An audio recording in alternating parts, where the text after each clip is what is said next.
What'd you say, Corey?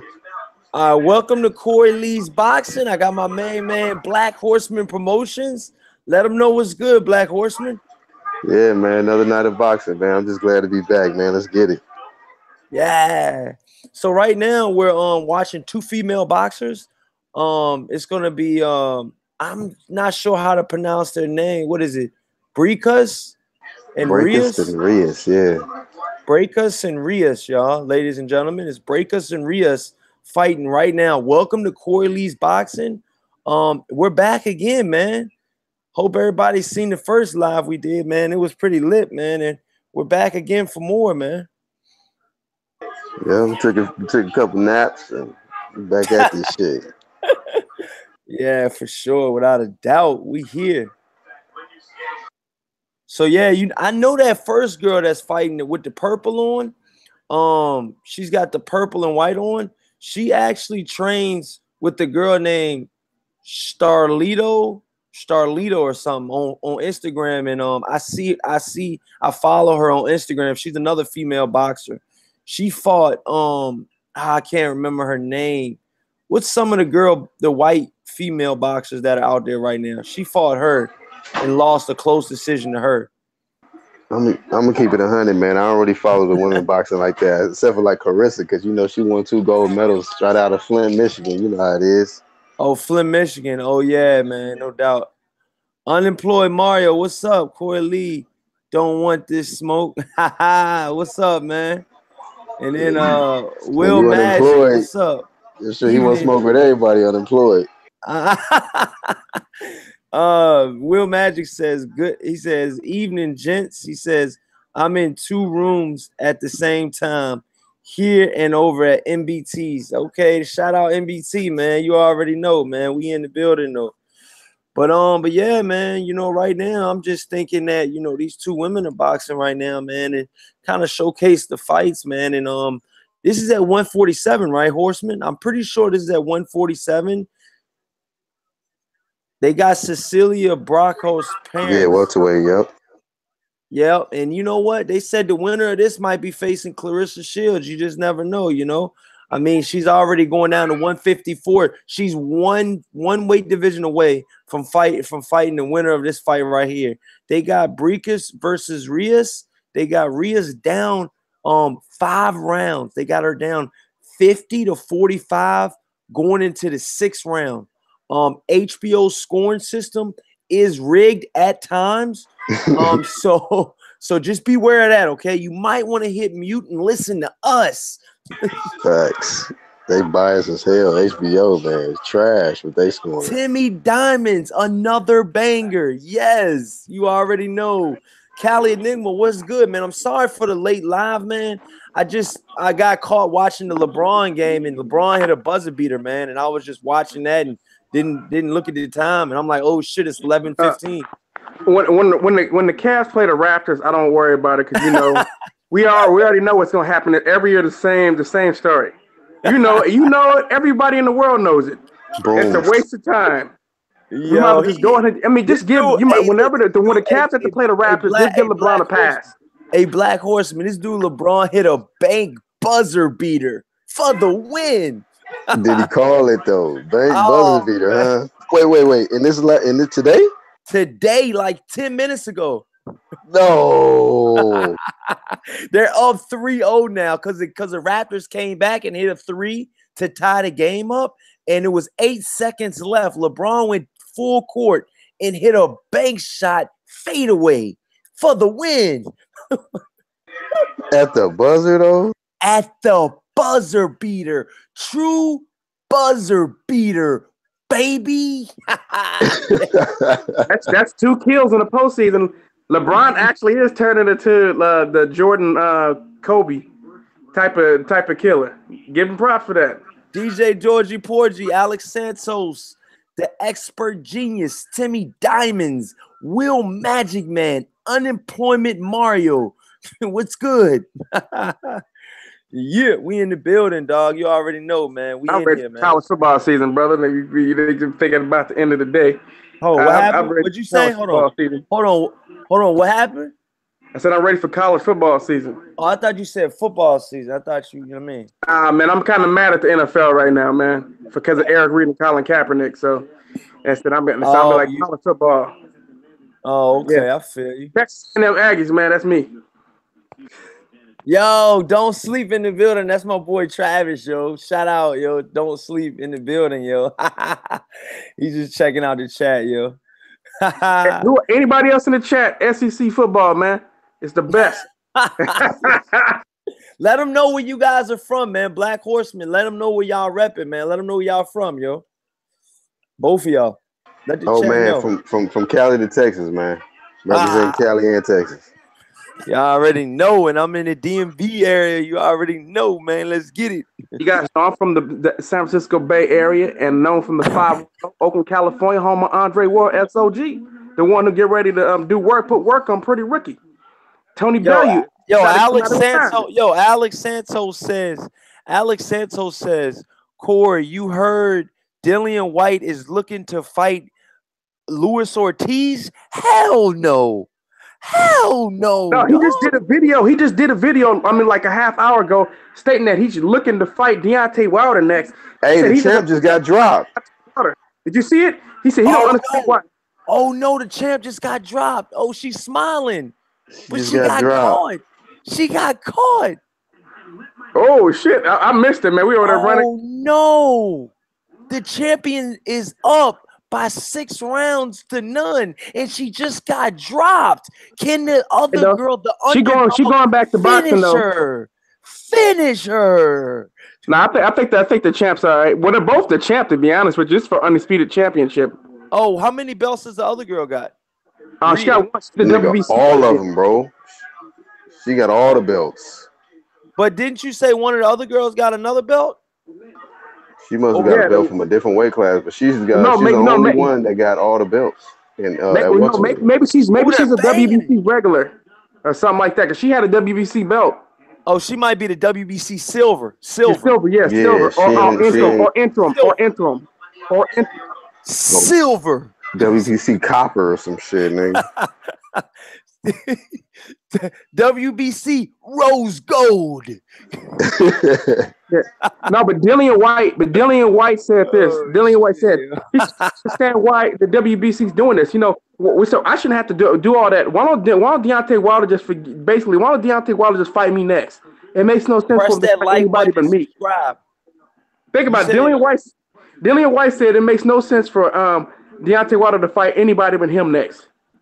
Yo, Expert Genius says, born in Lubbock, Texas, live in Oklahoma City, but my dad's people are from Oakland. Dude, you're all over the place, man. Nationally known. Oh shit, she did get wobbled. They just did the replay on that, yo. Her gloves hit the canvas like a Mayweather, yo. Damn, where everybody went, yo. They kicked them out again. Damn. They kicked my peoples out, man. Welcome back, y'all. Damn, they doing this shit I was watching the replay of the knockdown. Yeah, here we go, man. Smash that like button, man. Gregory Wyatt, shout out Gregory Wyatt. He says San Antonio, Texas, baby. He says the WBC titanium. Timmy Diamond says Fayetteville, North Carolina. Yeah, y'all can shout out where you're from here in the chat, man. Let us know where you're from, man. Let us know where you're tuning in from, man. We'd love to hear from you. Yo, Expert Genius says, yo, Corey, AJ don't want to sell his soul for $50 million that he asked for. Hey, what man. What you talking about, bro? $50 million is a lot of money to turn down. Yeah. Dude, I wouldn't, though. Black Horseman, I would not want to turn down $50 million, dog. That's I'm not turning down 50 G's, bro. That's a lot of money. Welcome back, Callie. It took you a while to come back that time. Did you take a detour route? I don't know what happened. Yo, think he's booting everybody out. He said, did you take a dump? He dumped you off the car. Yo, crazy, yo. This dude. Yeah, that's it. Corey decided to hate on me for whatever reason. I don't know why he decided to just dump me for no reason, bro. What? Man, come on, Callie, man. You know Corey a little salty about David Hayes a little bit. Nah, man, this shit. Eddie Hearn been doing this thing on my channel forever, man. No, I think Oscar De La Hoya got a little love of this though. Oh, Oscar De La the Hoya shit. definitely Oh, is. I don't even want to watch that video we made the other day, dog. I know the Ryan Garcia joint. We went in on that joint, man. That shit is explicit. Hey, Ryan Garcia said again that shit, she got her. Oh, she got hurt. Oh, the champion. Oh man, she got saved by the bell. Yeah, she caught her again at the end. Oh no! What the fuck, yo? The girl hurt her again, dog. Yo, Hey, she throws that 1-2 and she leaves her hands girls down. are fighting, dog. This is I'm a gonna good tell you fight. about breakers though, man. This is a good fight, though. This is a good fight, though. Corey, she don't really move her head that much, even though she got 32 fights. You know what I'm saying? She don't really move her head that much, so she keep getting caught. Would look like an overhand right or something. Like, what? Let me see that again. Hey, Clarissa will stop her, bro. Easy. But no, She better stay at right. 147, bro. Yeah. How do you not get Yeah. what? Yeah. Two girls are fighting right, y'all. Where's Larissa Johnson when you need her? She said she wants to move up to fight Clarissa Johnson. Where's all the girls in the chat, yo? If you're a girl in the chat, say what's up, Clarissa man. Shields. Because these two girls are 2 more rounds left. She might upset her, man. Clarissa Shields will knock her out in the first round. No, hold on. What's that? No, this is a 12-rounder, isn't it? This has got to be a 12-rounder. It's a 10-rounder. 10 2-minute rounds. 10 what? 10 2-minute rounds. Yes, bro. I need my money back. Right. I think for the women, maybe it's probably some rule, Corey. It's probably the way This it's been. is horrible, dog. If you go up, like, say if you go up, like, you win the first 6 rounds, like she did, it'd be hard as hell to come back. It is. You getting you're missing a whole fucking 10 minutes off of your fight. You're missing another half of the fight. 10 minutes, man. You listen to a third of the fight, a whole third. If you blink, you miss the first minute. That's terrible, dog. That's terrible, man. I feel bad for the women. Corey, you missing 3 rounds. You missing 3 rounds and some change. Because it's 10 minutes. You're losing 10 minutes. Yeah, you're missing the whole 10 minutes. So Alex Santos, where are you from, man? You from England? He said listening from Chester. Where is that at? That's in fucking That's in the UK, and that is in the UK. Oh, okay. I didn't know where the hell he was at.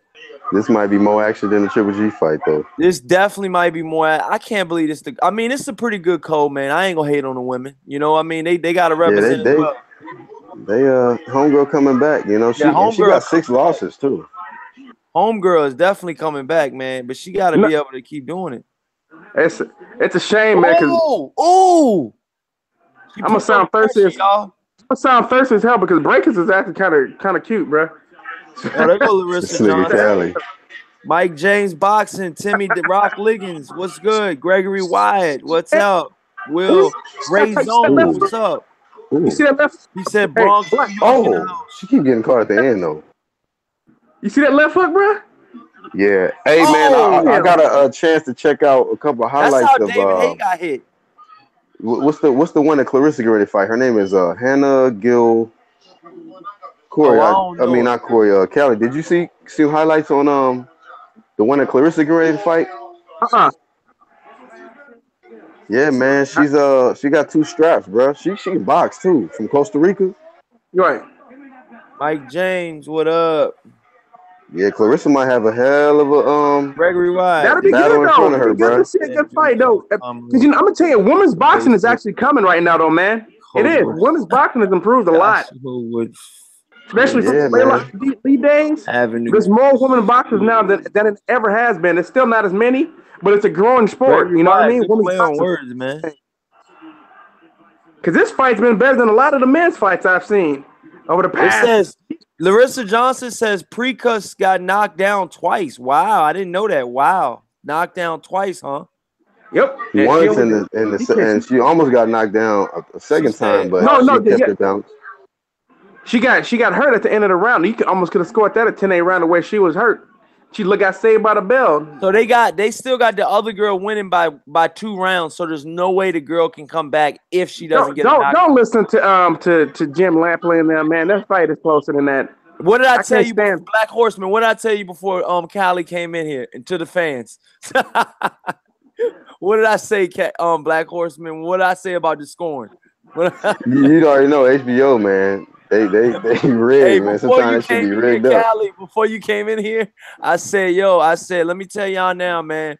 Before y'all watch the fight, I said, hey, man, I said she's up 4. This was in the 4th round. We started watching the fight. I said they got her up 4-0, but I said watch at your own discrepancy. I said if you really truly want to watch the fight, put them on mute and listen to us. Beat the fuck out of HBO, bro.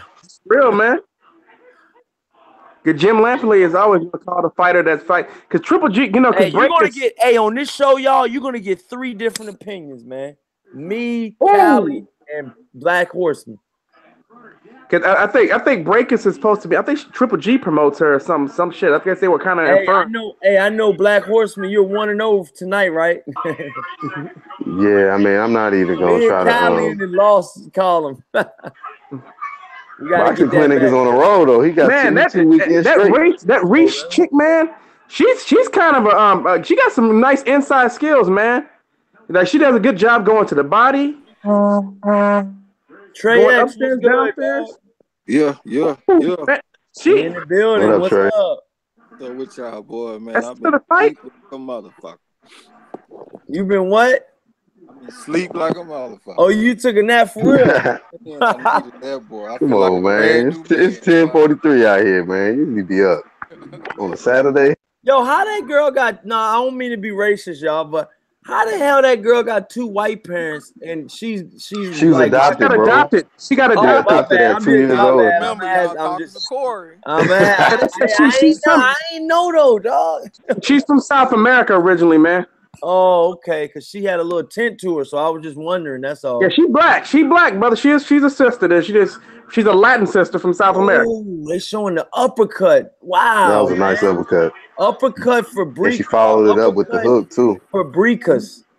But she throws the 1-2 and leaves herself wide open. That's why she does, man. She does. So who do y'all think won that fight so far? I didn't watch the whole fight. Breakus outboxed her. But I think Breakus faded.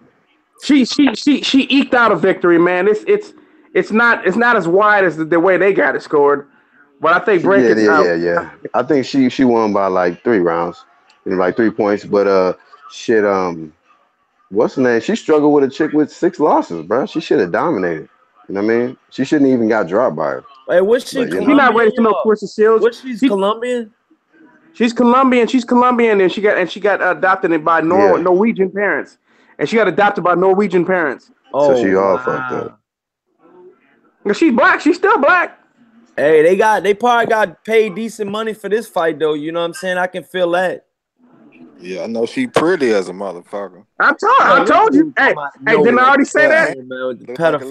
Y'all got to look at the one that Clarissa's getting ready to fight, though. Hey Trey, I already said that, bro. I said I'm gonna stop like and subscribe, bro. Y'all. If y'all ain't subscribe, man. They are Cali. They ain't gonna miss us with shit. Rod Gliggins said he grew up in the Windy City, freezing cold wind. This guy. Oh, Alex Santos says, would you guys date a woman professional boxer? Oh, here we go. The crowd booing. The crowd is booing. 93, 2 judges. You got a crowd and seen her get dropped. And still. They must be in homegirl hood. Undefeated. Hey, I'm telling you, the crowd booing though. Wow, her dad looked like Jim Carrey. Y'all, she got hurt for this one. The crowd booing though, like man. Jim Carrey, though, bro. I'm telling you, the fight was much closer than what the Jim Lampley don't know what the fuck they talking about, bro. Harold Letterman got the worst scoring ever, bro. I don't punch stats be crap, man. Ain't no stats is straight up trash.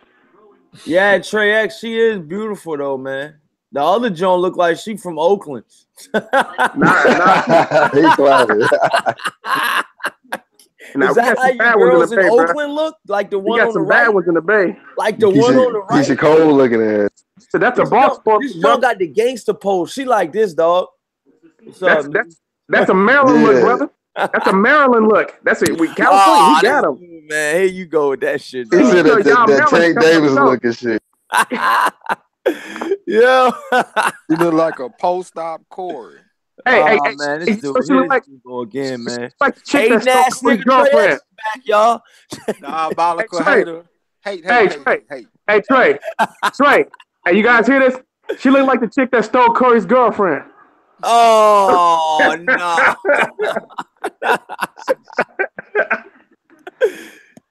no. What's she saying?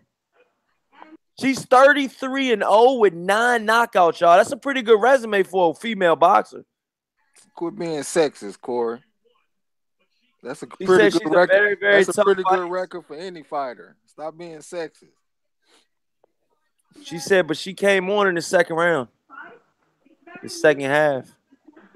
Come on, Trey. You can handle that, bro. She must be concussed. She ain't even really speaking right, She bro. said she's a very good puncher. What, man, next time you can't handle that, bro. A little bit surprised. She'll pull up in a wheelchair like white chicks. She said she's also heavier than me. She said she's gonna give her all the credit. She said the first female fights on HBO. Hey, you Trey, you turned into a cripple. She said, "Would you do a rematch?" He said, "Yes." Clarissa Shields. Any interest in fighting Clarissa Shields? She said she gonna give her a rematch. She said we should do a rematch. It'd be one hell of a fight. You want to do it? Hell, she just said. Hey, she look like she can promote the women's boxing pretty good, y'all. There go the GOAT. They go to cab driver killer right there. This dude, man. Niggas go. Who the GOAT, man? This dude Trey X is fuck boy, man. God damn, man. This dude get out of here. This dude see any boxer on TV talking about they go to GOAT. This dude just says anything. What y'all talking about, man? That man better than Ali, man. Y'all move around with get a man right. Hey, y'all, Trey X lives in Texas. Y'all go hunt that nigga down. If y'all know anything about me, y'all know I'm bullshitting. Fuck it. Yeah. He bragging. He said, I'm bench pressing. I'm doing 315 twice, as that nigga said earlier on the live stream. Here this nigga go, man. being Serena Williams. Damn, Jim Lampley, the fight game. Man. They got Saddam Ali facing Magua? Remember the one that Triple G tried to fight? What the fuck, Magua? Coon Roy over here. Oh, my God. Oh, Coon Roy. You talking about Roy Jones, dog? Come on, man. Show the boy some love, man. I showed him some love when he was fighting, but nah, not commentating, bro. Do you think Roy Jones Jr. is a good commentator, though, man? And Roy Cooner, he been turned into a company man lately. How's Roy Jones doing, though, as commentator? Man, somebody need to screenshot his face right now. That just looked coon all over his face, bro.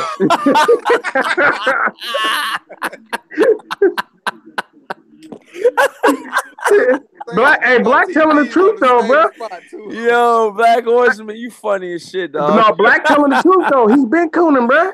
Oh shit, man. Why y'all saying that, man? Because he's acting professional. He's a professional black man. Professional coon, dog. Yep. Jim Lampley lapdog answering to Massa.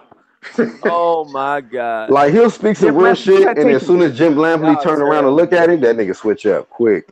What you mean? As soon as Jim Lampley turn around and look at him, he can't look at him. He got a plant. Jim Lampley got a plantation. Who's got a plantation? What are you talking about, dude? There's no more slavery. They be planting coons, and this nigga grew, and that's what we got. It might be, but I mean, Coon Roy. Yo, Alex Santos in the corner. Yo, Alex Santos says Coon Roy.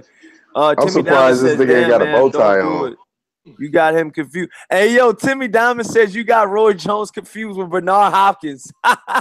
Both of them niggas, bro. Them niggas be twins. Shout out Marlowe's Corner in the building. What's good? Yeah. Danny Reyes, what's happening? He says Canelo. I don't know where that came from. Black Horseman is on point. Gregory Wise says that about you. Black Horseman is on point. Oh, they say Canelo right here. They said it was a draw. Who y'all got in the Canelo Triple G rematch before we start this fight? If it happens in September, Y'all gotta see. Nigga. Y'all gotta see what. But what if Triple G looks bad tonight, y'all? Do y'all think do you think Triple G can obviously look bad tonight, or do y'all think it's a 4-round destruction? Hey, just to let you know, Canelo trying to put it out there that he might fight somebody else in September. Oh no, believe it, but he putting it out there, man. That would be a way to punish G ass. That would be a way to punish Triple G for talking all that shit. Cause Triple G need him. I bet you he will fight somebody else, bro. No, he says the important thing is that we have the second fight. He's saying that right now, live on right there. No, but Oscar De La Hoya came out and said yesterday that fight can happen next year. Just saying it. As soon as they cleared this man, he went and ate a clenbuterol steak. Oh man, they putting Canelo. See, it's no way. I know Jim Lampley wants to cover up this Canelo drug allegations, but there's no way to cover it up. You gotta go through this shit, dog. You can't cover this shit up no matter how much you talk about it. Even if you say he clean, they did a hair sample and he's good. Fuck that, man. The guy tests positive. He's a cheat. And just because you wearing all white don't mean you pure, bro. Yo, and to be honest with y'all, man, I'm not heavy on calling guys cheats unless I, specifically know that they're a cheat. But come on, man, the facts are. Come on, man. Let's be honest, man. Come on, man. This nigga got shoulder pads now, bro. That shit, man. He on something, yo. I know, yo. He's big as shit. Hey, man. Triple G over there playing, though, man. Hey. Israel Diaz says Canelo will beat Triple G by decision in the rematch. And then Nick, we got Israel Diaz and we got Nick Diaz. So don't get it mixed up in the chat. Nick Diaz says Canelo Alvarez. Listen, this is what it says. So Triple G bet over there praying that Canelo fight him next. Oh, shit. Oh man. Oh no, you good, I'm still here. I'm still here. Oh, he said, oh shit, I'm still here. He said, "Yeah, Triple G." This shit crazy, bro. Why does my shit keep doing this, man? Is there any way to get around this, y'all? It does it to everybody, man. It does it to everybody. But it said Triple G. Kind of piss me off when y'all leave every time. I'm like, yo, we be getting into a good discussion, and they always hit us right in the middle of it. Yeah, because I said Triple G praying because he's like, please don't make me have to fight Jamal Charlo next. Don't do that to me. And Canelo gonna fight him next because Canelo don't want to be in a position where he got to fight Jamal Charlo for all the belts. So you know damn well Triple G, because Canelo don't want to fight no Billy Joe Saunders because he's a mover, and he definitely don't want to fight no Jamal Charlo. So he gonna fight Triple G next. Hey Corey, what if your boy wins, man? Who, Vanes? Vanes Martirosyan. What if he win, bro? If Vanes Martirosyan wins tonight, y'all, I won't do videos for a month. Man, don't say that shit. I'm telling you, man. Nah, for real. People gonna hold your ass to that shit. Nah, like I'm dead ass serious. This is a mismatch. This is a mismatch of unproportional. It's just like one of those high mismatches that go down. It's just almost like a Rod Soccer. I'm being honest, man. I'm being honest. It's gonna be a very brief fight. It's gonna be a very brief fight, in my opinion. This dude ain't fighting 2 years. He never been hit by a 160-pounder. He gonna get knocked out. Mind you, he does. Vanes does have a little bit of power, with Andre. If Golovkin get old overnight, and Golovkin really ain't been super active himself, that's the only thing that'll help this motherfucker tonight. Oh, Nick Diaz says, I'm going for Vanes. He's an underdog. But Nick Diaz, you got to have sanity and you got to have the know-how to pick a good underdog. Picking Vanes Martirosyan, having 2 clear losses and decisions, that's not a good, that's not a good pick, man. And my personal opinion is he said who he going for. Right. I'm going for him too. Shit. Me too.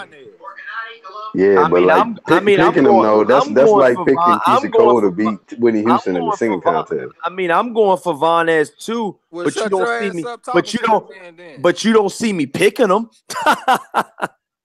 Going for somebody and picking them are 2 different things. You hating ass nigga. Shut the fuck up. Vanes fucked up, man.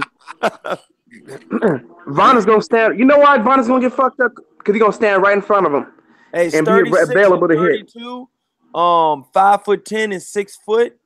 Arm length 24 for Triple G, 23 for Vanes. Weight 160, 159.6. Tonight's weight, 173 and 170.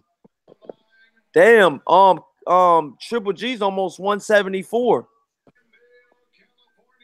Hey, how you go from the couch to fucking fighting for $250,000 for a title?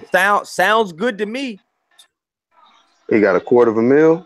Hey, I think he's getting this fight. My personal pick, y'all, is the reason why Ivanez is getting this pick is because of Don King, man. It's because of Don King. Don King always gets the WBC picks, man. Always, man. Damn. Always, man. If you notice, this dude look dry as a motherfucking bone. This dude about to go out here and fuck around and get knocked out in the first round, man. Oh, he's gonna definitely get knocked out because he's gonna trade with Triple G. He ain't that dry, bro. I see a little bit. He is. Yeah, he is. Yeah, he is. He's real dry. He dry. Maybe it's his skin. Maybe he got that dry. No, he got a little sweat around the forehead. Oh, bro, it looked like he might have did a little something. I don't. Looking at his chest though, bro, that motherfucker look. But you'll see when he takes that robe off, you'll be able to see for sure. That's the worst thing to do though, to go out there. I think he warmed up. I think he focused, man. Team Nightmare. Come on, let's get it. Hey, man, I hope you're right, bro. Hey, listen, everybody rooting for Vadas Martirosyan. I want it to be when cherry picking go bad. That's what I'm rooting for tonight. Same thing like it happened last weekend. Jacobs thought Selecki was just, easy picking. Shit. Gave him problems. I'm not saying he's gonna win, but I want him to at least make Triple G look like, ordinary nigga. He'd do that, and then Triple G stock gonna go to shit. It's gonna make that Canelo fight. Who's gonna be excited about that Canelo Triple G fight if Triple G barely get past the dude who's been sitting on the couch for 2 years? HBO gonna still make a big deal about him. HBO is so damn fake, man. They be doing all kind of faulty shit, bro. Yo, welcome to the chat, everybody. New, please hit that like button and please subscribe. Get me to 550 tonight. Please. Yeah, let's give him the 550 tonight, y'all. We can do that shit. Let's get it. And thank you. So before we start, y'all, before the fight starts, y'all, Black Horseman, it's about that time, man. Who you picking, my brother? Team Nightmare. No, I'm kidding, bro. Shit, Triple G, man. He should definitely. Damn, I'm gonna say by 8th round TKO. All right. So you look at Triple G. Look at Triple G compared to Martirosyan. Big difference. It is a big difference. Black Cali Enigma, who you got, man, and why? And what round? I got Triple G with the 6th round knockout, but I'm hoping for Vadas Martirosyan upset. Let's do this. Come on, get your ass about the couch and whoop his ass. Yeah, you actually be an actual nightmare. Yeah, Vadas need to make sure he needs to come in right away. Back Triple G up early. Make Triple G back up. That's how you fight Triple G. He can't fight on his back foot, and he needs to keep him on his back foot the entire fight. Do we got height advantage over him? We got height advantage, right? No, I think they're about the same. Hey, y'all, right now, man. So, hey, Trey X, it's last but not least, man. Go ahead and let it rip. Who you got, my brother? Hey, man, I got to pick Triple G by devastating knockout. You know what I'm saying? But I will say this. It's a chance that Triple G could look past this guy or, maybe he had trouble getting up for this guy. So that, you know what I'm saying? Hopefully that happened and Vanez get the win, but I don't see it happening, bro. Oh, yo, come on, World Breaker fight, man. Why you say that, man? He said he needs to beat that ass like that green car was on the line. Come on, World Breaker. Come on, man. This is Mexicans in there. Alex Santos is right there. Come on, chill, man. That's fucked up. Oh, man. Look at Triple G, y'all, man. Triple G is coming to the fight, man. He's looking well. What is Alex Santos, though? Alex Santos got a sweat going. Yo, that's a good thing that what Trey X stated earlier, man. Vadas Martirosyan looks dry as fuck. Triple G's coming into the fucking ring. He's already sweating, man. He's sweating. He's looking, pretty good. So let's see what happens. Oh, 35 people, y'all. Please like and subscribe. Let's get me to 550 tonight, man. Please show love, man. I'll be doing I'll be doing punch by punch for y'all tonight, man. Triple G need to change Please his like and walk-in music subscribe. though. Oh, Roy Jones. Roy Jones said that his handlers don't want Triple G to fight dangerous fight. But here's the thing, though. Wow. Triple G is their boss. Roy Jones tried to put it on Abel Sanchez and K2 Promotions. Nah, Triple G's the boss. If Triple G wanted to fight Jamal Charlo, he could have made that fight. So, They man, gonna Roy cut Roy Jones Jones pay for that Roy shit. Jones know that, too. Roy Jones knows that. I understand he sounded better, but no, for the casual fan, will actually take that and run with it because that question will be posted in my comment section about how Triple G doesn't have any power to decide who he gets to fight. That Abel Sanchez and the KT Promotions, he can override that or he can fire him. That's absolute bullshit, and Roy Jones knows that. Man, Hey, Roy so Jones genuinely do not like Abel Sanchez. I'm just thinking about. So I'm with Black Fight Fan TV, man, because ain't nobody disrespecting the Mexican people like these motherfuckers. This shit called Mexican style, man, and ain't nobody Mexican in the motherfucking fight. I was just thinking. Oh, they go Suleiman. Oh, they go I mean, I'm ready to say Suleiman. Damn. They go fucking the WBC. Be funny than a motherfucker. I can't even remember his name now. The people that they call Mexican style don't even fight the way that they describe as Mexican style. One way Marquez, Eric Morales, and them dudes, none of them dudes fought that way. Man, you gotta speak on Orlando Salido or something. You talking about Mexican style. Marquez was my boy, man. Thank you so much, man. Please hit that like button and subscribe, y'all. 5-6 punch combination, man. Here we go, y'all. They're announcing Vanez Martirosyan right now. They are announcing Vanez Martirosyan right now. No, they ain't, motherfucker. He might be ahead of us, bro. You never know. Hell nah, this slow motherfucker ain't ahead of us, bro. This dude hates in his sleep, wakes up and says, shit, did Corey send me the invite? I can't wait to hate on this nigga today. I got some new shit for this nigga. That nigga come with some new shit like that hat, nigga.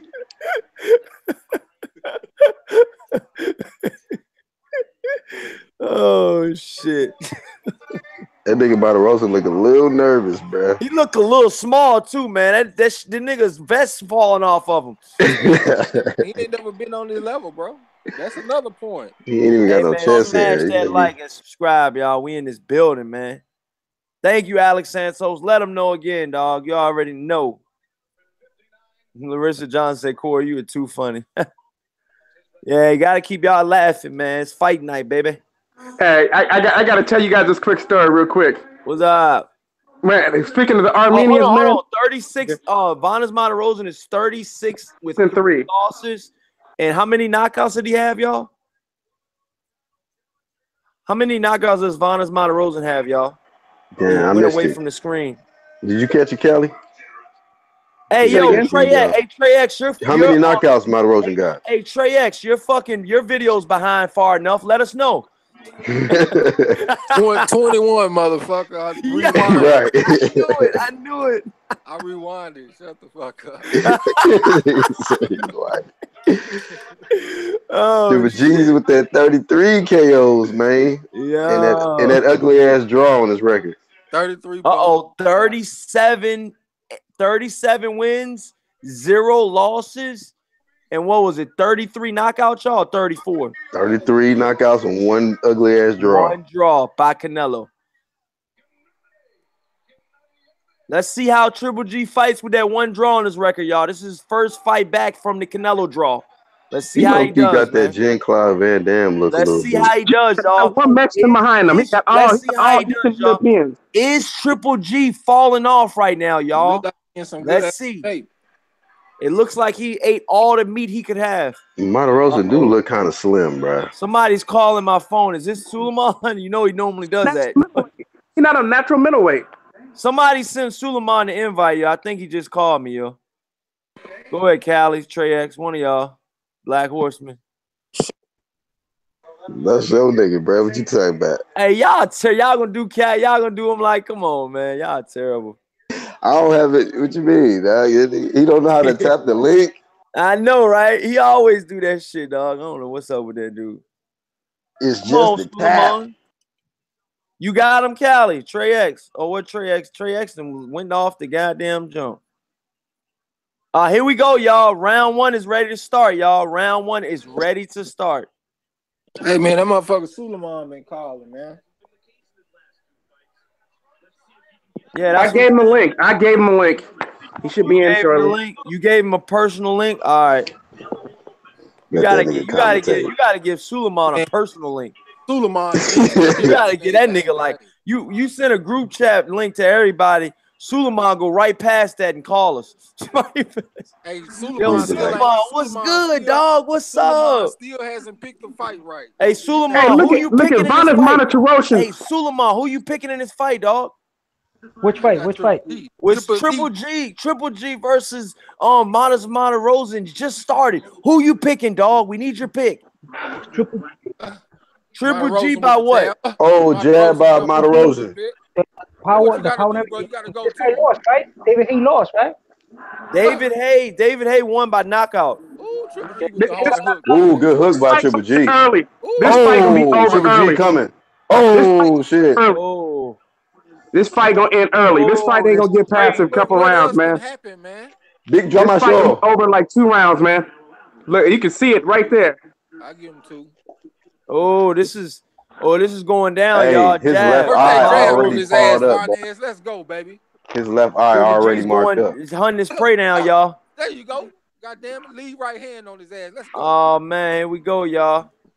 Vanas Martirosyan, a 1-2 misses. Triple G with the high guard. Ooh, okay. Triple G stiff jab. He make a mistake by backing up. You gotta back Triple G up. Vanas Martirosyan, 1-2 misses. Yeah, Here we go, y'all. Smash that like button and subscribe, y'all. We're in the building. You need to drop something hard on Triple G to let him know. Like, this what's up right here. They're yelling Triple G's name in the crowd, y'all. One good right hand. He thinking about that 20 mil he losing out on. Get his respect to man. Hey, Suleiman, He is throwing a nice jab, though. Yeah, hey, you know what? Bottom is Martirosyan is throwing a nice jab. Hold on, y'all. I'll be right back, y'all. Hold on. Let me get something to drink. That is a good jab. He just don't need to get hit with no hooks. Don't get hit with no hooks. Triple G catch him, though, man. I'm telling you, because these jabs, Triple G set him up with that jab. It's a matter of time, though. I think Triple G gonna knock him out, though, for sure. Triple G is gonna go on his show. Gotta speak up, Suleiman. We can't hear you. Oh, good hit right there. Fight that motherfucker off you, man. They can go with the 1-2 on that hole. Made that boy nod his head. He needs to back Triple G up. I'm telling you, people fight wrong against Triple G. You gotta back him up. He can't fight going backwards. Yeah, break his body down too. You do your best when you back him up. I agree with that. Oh, good body shot. That was a good ass body shot. He's going to the body. Let him know it was good. Oh, okay, yeah, go to the body. He getting confident. Oh, another good shot. Oh, I think he got Triple G respect right there. Oh, okay. Okay, Vanas. Hurting him a little bit. Let's go, Vanas. Easy work, baby. Let's go. Go to the body, Vanas. Team Nightmare, let's get it. Oh, hey, I got Vanas won that round, man. I think so. Vanas won that round. Yeah, just off that little action in the last minute, huh? Yo, Triple G, damn. The haters in the building. No, Triple G still the haters in the building. Ain't no hater. Everybody think Triple G gonna knock him out. What the hell you said about? Second round, bro. You said second round knockout for Triple G. Yeah, I can see a second round knockout. I definitely can. But I'm hoping. I want to be wrong. Yeah. Because I'm mad at Triple G for picking this dude. Because Triple G should have picked Jamal Charlo when he had a chance to. Oh, Jamal Charlo just finished beating Hugo. Hey, man. No, Suleiman. All right, y'all. Ronda back on the map. Hey, y'all, what did I miss? I'm back. Hey, see that? Vanas Martirosyan won the first round. Hey, Suleiman. Caught that boy with a left. Yeah. Suleiman. Rock that boy. Suleiman. Caught him with that left hand. Hey, let me say this. Oh, Ronnie Shields open. Triple G. He just hurt Triple G. The replay just happened. Damn. He hurt him, bro. He got the first round. He did hurt him. His leg buckled. Wow. Is Triple G vulnerable now? He's older. Wow. Oh. Yeah, but he hurt him. He hurt him. He took a knee. Oh. Triple G might have hurt Vanas, man. Wow, it's going back and forth. Oh, uppercut. Buckle. They waved that off, huh? Goes down to a knee. They don't call it a knockdown. Hey, his knee never touched the mat, Corey. Hit that like button and subscribe. Corey, his knee never touched the mat, Corey. The knee never touched the mat. Yeah, get back on that stick. There you go. Get back on that stick. That body shot hurt though, man. Shit. Hurt him, man. Keep that jab on that boy. What is Martirosyan with the finance? Big drum my show. Come on, Martirosyan. Trying to win this shit, man. Martirosyan look like trying Mr. to Bean. get that load of money if he wins, man. If he goes, Martirosyan getting stopped, man. You can just tell. It's just a matter of win. I was gonna tell. Here we go, y'all. Triple G throwing some hard shit. Here we go, y'all. Martirosyan, bro. Hey, Callie, how much time does your clock say right now? A minute 40. Hey, fuck you. You got to get back to fighting, Vanez. This little bullshit. Yo, this dude is always ahead of me in every. But Triple G ain't really doing that. Oh, Vanez took that though. Wow. Oh, man, here we go. Two piece. Yep, there you go. I told you. Second round knockout. It's over. Oh! Is it over already? Vanez goes down. Vanez goes down. I told you. I call it. I told you. I told you. Oh, this man didn't even get up. 9, 10. Hey, Kelly, you didn't call that shit, bro. Triple G wins by knockout. I called it, bro. I called it. I called it. This nigga 1 for 5. It's over. He needs to go back down to 47. Damn. I called it. His face might be broken, y'all. He covered his face up immediately after the knockout. Hey, Mr. Bean got knocked out. The first round, that he get knocked out in the second round. Even though he came back and won. God, oh my God. I told you. Oh, big drama show. Yo, Vanez looked like he was ready to get up, but he said, I just got paid already. I'm not getting up. He made a business decision. I'm not getting up.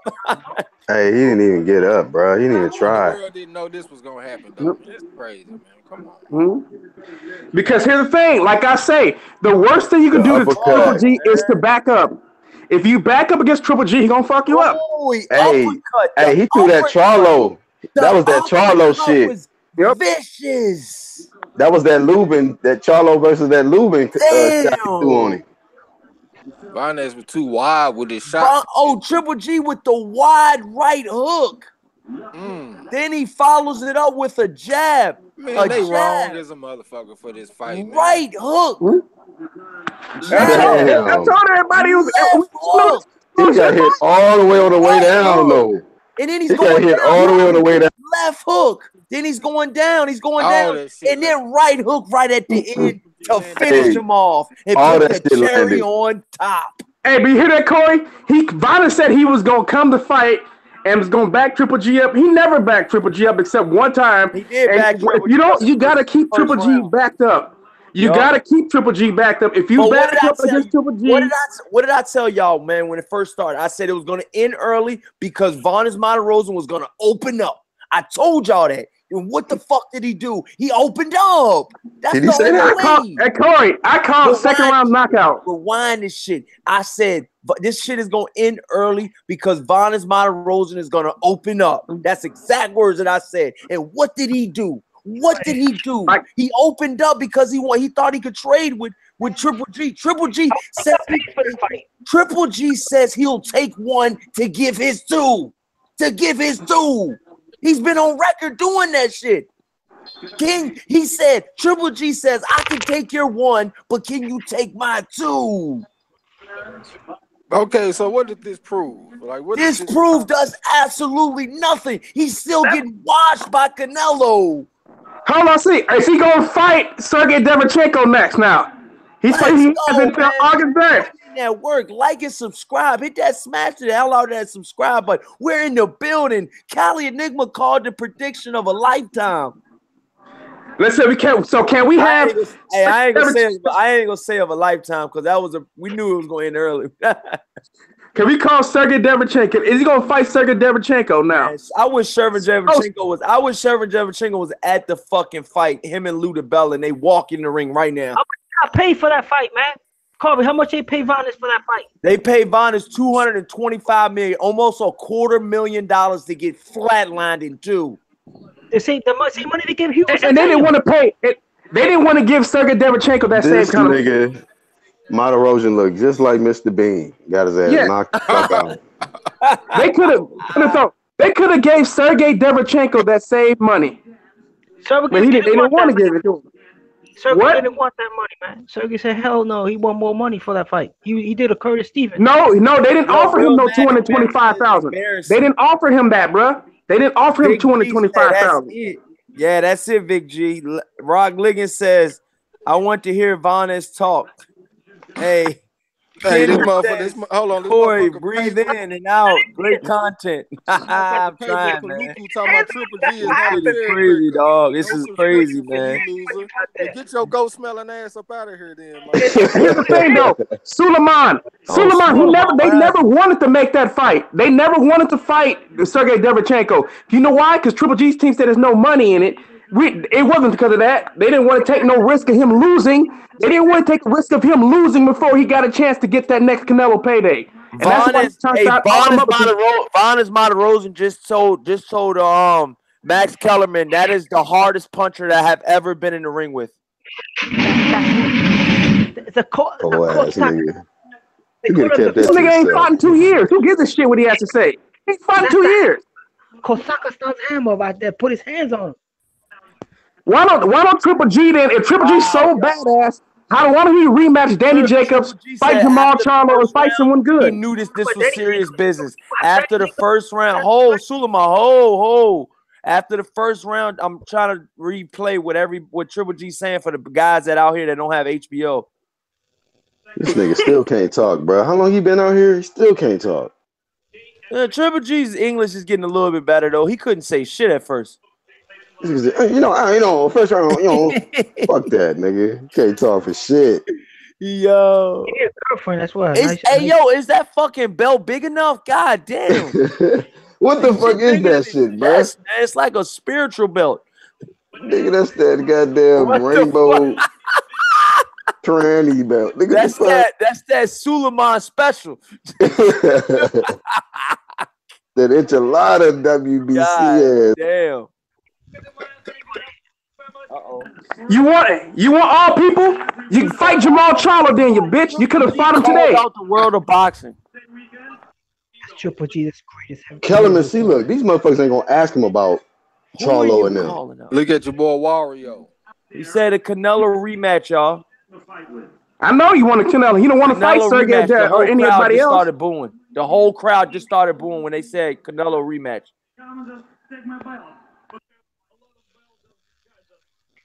He said, "Who is it out there that you want to get a fight with?" Max Kellerman said, "Who's out there you want to get a fight with?" You want to fight? He said, "Come and take my belt, if you can." There you go, Max. He said, "Daniel Jacobs Shut the fuck up, man. Hold up. Charlo is there. Andre is round."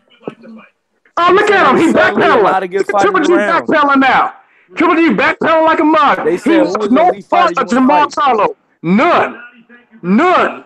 It's Triple G. You guys, everybody been trying to stick up for that punk motherfucker. Said, I want to fight you don't want to fight him. These guys. Whole ass. These guys, I want to fight. He won't say no names. No names. He didn't want to fight none of them dudes. He want to fight Canelo and retire. Thank you for seeing me. Abel Sanchez. Look at Abel Sanchez. Yeah. Was you looking at Abel the whole time? When they asked him about all them other dudes, he backpedaled. Triple G's a coward, man. For Cinco de Mayo. Congratulations for Cinco de Mayo. Vanes Martirosyan is just hey, ladies and gentlemen, Vanes Martirosyan might not be able to talk. I think they just rushed him to the hospital. I mean, is his trainers running the whole show? You know that. Those look like missiles that Triple G was. Hey, Suleiman, stop! Suleiman, stop with the trainer running the whole show. You know who the boss is? God, did y'all just hold on, y'all. For all the guys that are in the chat that did not watch this fight, man, those fucking loaded up shots that Triple G threw, and they landed something. He had 3 punches that landed flush. Hey, Roy Jones is making the point about Triple G should have been disqualified for punching a man when he was down on the knee. Missiles. Hey, his knee wasn't all the way down, bro. Hey, listen, Cali Enigma, loaded missiles. Let me say this: when Triple G was just asked if he could fight Jamal Charlo, Sergey Derevyanchenko, Demetrius Andrade, and everybody else, he was like, "Well, who do you want to fight next year?" He said, "Well, people, What the hell is the kind of answer is that? What kind of answer is that except a coward? Triple G's a coward. He don't want to fight Jamal Charlo. He had an opportunity to fight him tonight, and he said no. You know why? Because he knows he's get his ass whooped. Triple G don't want to fight nobody who can actually be competitive with him. He chose to fight a man who's been sitting on the couch for 2 years. I can't wait till this dude lose to Canelo Alvarez. He's going to get his ass whooped because he's going to vacate his IBF because he's not going to fight Sergey Derevyanchenko. You know it. We all know he's not fighting Sergey Derevyanchenko. He's going to get stripped by the IBF.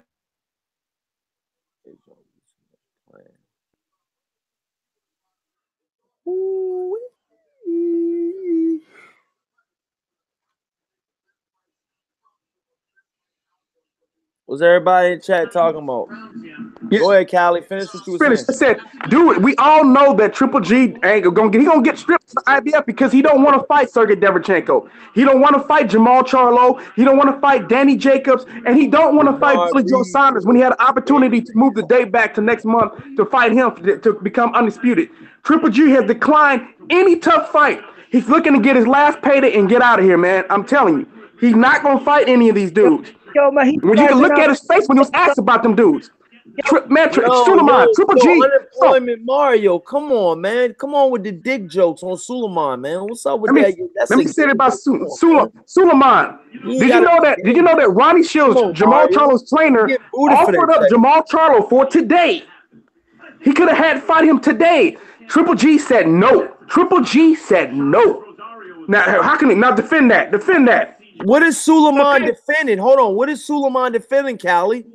Suleiman's trying to say that Triple G didn't fight these dudes because he couldn't find an opponent, and I'm telling him that he could find an opponent. He's trying to say that his trainer and his promoter is the reason why he couldn't fight them dudes. I said no. He's the boss.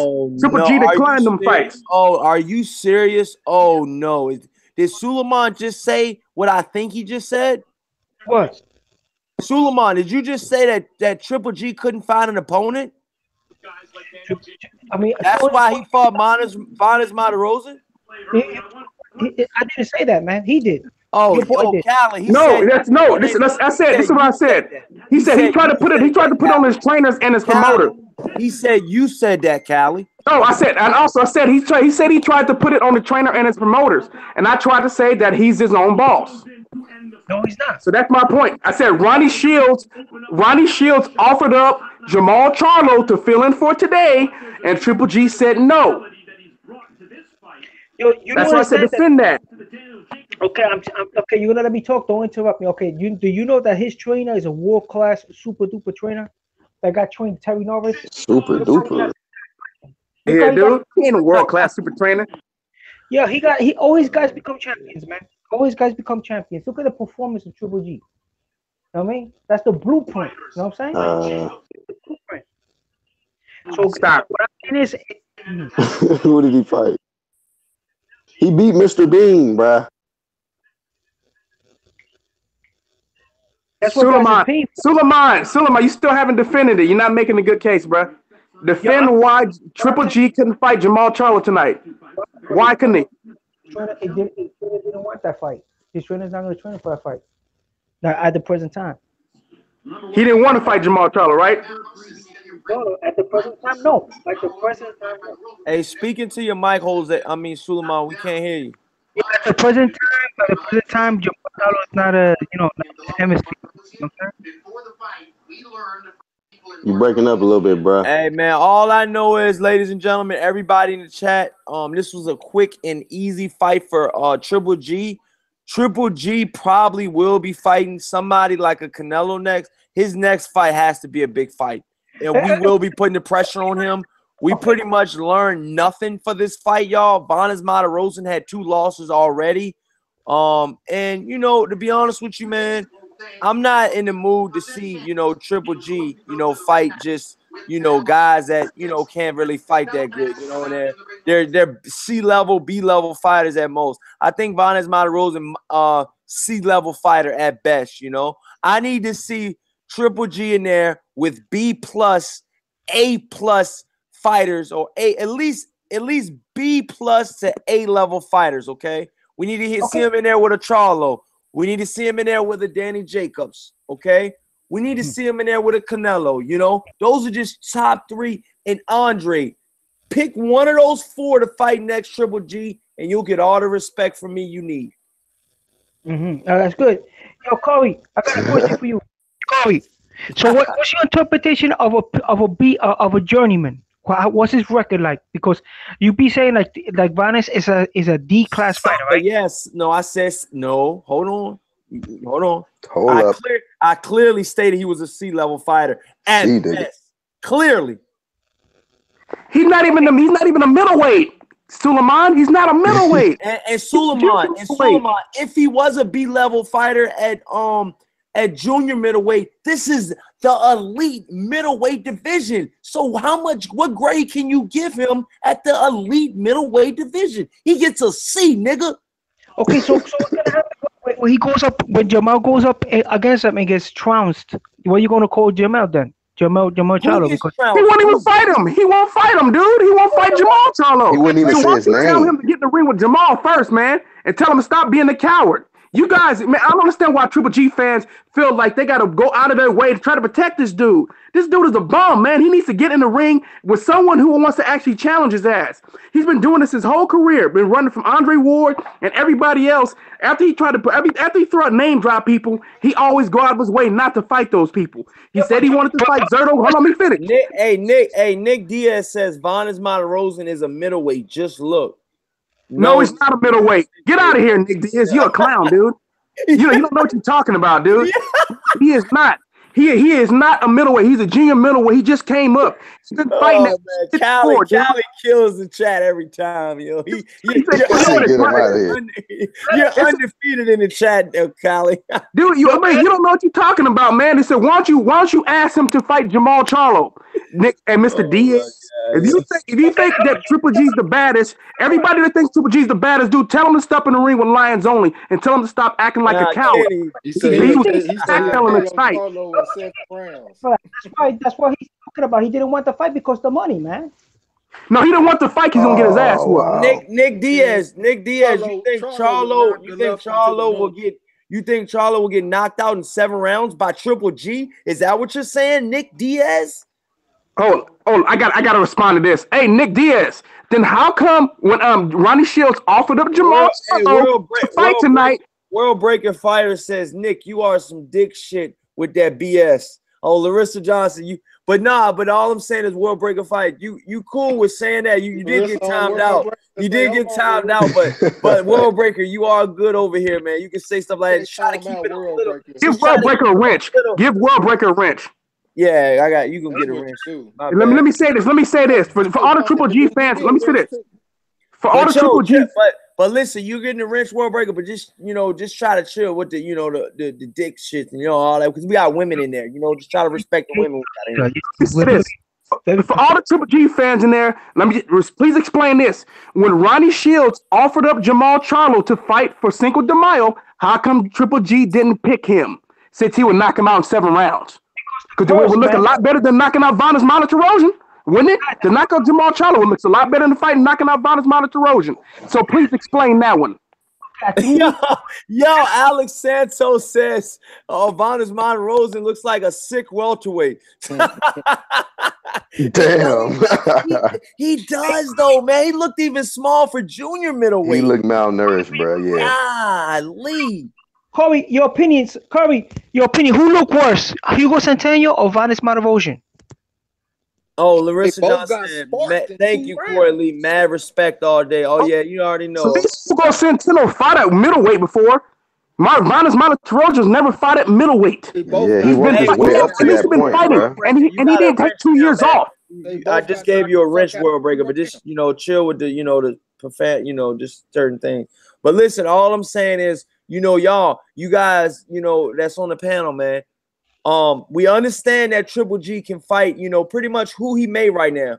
What do you guys think? You know, a Jamel Charlo versus Gennady Golovkin looks like right now. Jamal.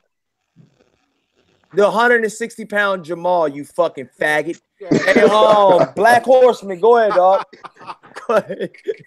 This nigga wakes up, drinks coffee, and hates on Corey. Go ahead, Black Horseman. Well, for a message to Nick Diaz, man, it ain't definitely not gonna be no 7-round knockout. You know what I'm saying? You know, it's definitely gonna be a competitive fight. You know, that's something that we gotta see, man. It's something that we gotta see. I'm not gonna just flat out come out and say that Jamal's gonna go out there and stop Triple G, but I will say that, you know what I mean, he gonna have a tougher outing with Jamal than he had with. Yo, what's up? Everybody just dropped off again. God damn it. Man, so who y'all got in the chat, man? Do y'all got Triple G or do y'all got Charlo? Yeah, go ahead. Just finish it off and I'm gonna let everybody else go. Go ahead. Yeah, I'm just saying that. Suleiman. Oh, Suleiman, you back? All right, cool. Go ahead. I don't know. We're gonna let you rip. We're gonna let you rip next, Suleiman. Go ahead, Black Horseman. Sum it up so I can let everybody else go. Yeah, y'all try to make it quick because I'm gonna hit y'all with some rapid questions real quick. I'm gonna let the panel go hard tonight. All right, go ahead, Black Horseman. Yeah, I mean, it definitely is not gonna be no, like Nick Diaz said, or whoever that was that said that, not gonna be no 7-round KO. I think it's gonna be definitely a competitive fight. And it's gonna definitely be a tougher fight than this malnourished Mr. Bean looking ass dude that Triple G just went up against. But I'll tell you one thing, man, you know, this guy needs to face the top competition, man, for us to see that. You know what I mean? He just need to you know, be courageous. If all these fighters like Suleiman, these fans like Suleiman and Nick or whatever feel like this guy is the best, man, he gotta fight the best. All right, shout out everybody in the chat. You know, we got Kenny in the chat. He said we need competitive fights. Triple G, please get good fights. That I understand you 100%. Will Magic Man says Charlo every day of the week and twice on Sunday. Damn. Thompson says Charlo's taking over, fam. H-Town. Yeah. Hey, Thompson, let Cali Enigma know about the Rockets, but go ahead, Suleiman. Okay. I have nothing but respect for Jamel Charlo, okay? But he got half a million. Try to sum it up so everybody else can go. Try to sum it up. Okay, Jamel Charlo got $500,000 to fight. Jamel Charlo got $500,000 to fight Hugo Centeno. Jamel Charlo's not gonna fight no Triple G for anything less than $1 million or more. That's what I'm saying. Triple G only made $1 million. I mean, not only I'm not trying to be cocky, but he only made $1 million tonight. You know, Danny Jacobs is making $1 million right now. I think Danny Jacobs might have made $1 million his last fight. So, you know, Danny Jacobs is making $1 million. Gennady Golovkin is making $1 million. Charlo is not making $1 million yet, but I do understand you. If he did fight Triple G, he would probably want to make his highest per payday. And do you blame him? No, I don't. I think it's 100%, but that's what it was, right? Khaled Lim is saying that Triple G is ducking him. It's not that. It's that the money's not right.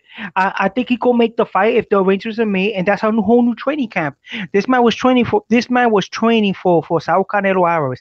Saul Canelo Alvarez was juiced up. He got suspended, couldn't make the fight. He wanted to make this date, and he was successful. It was a successful promotion or substitute, and he put the opponent away in 2 rounds. Now, Vanis Martirosyan, everybody knew he couldn't take, he couldn't deal with the Tysonistic power of Triple G. Everybody knows that.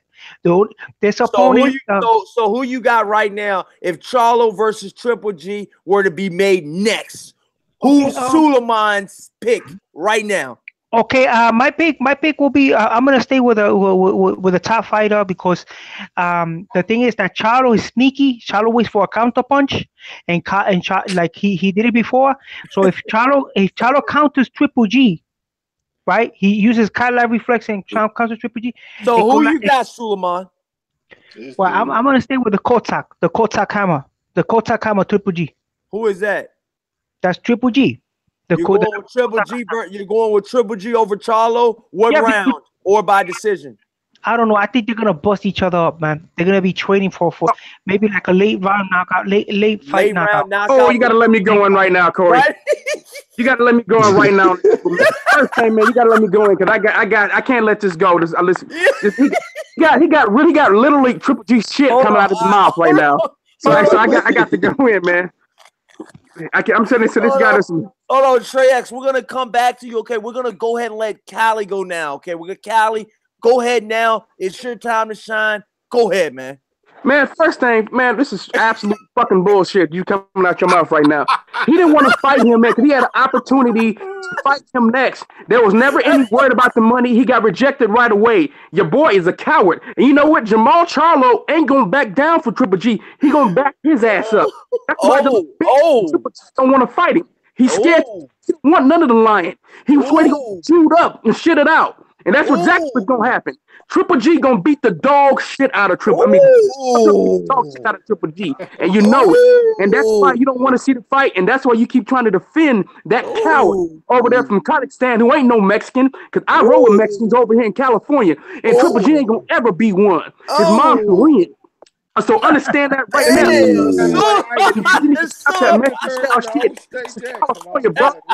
And he ain't no California. He belong over there in Europe.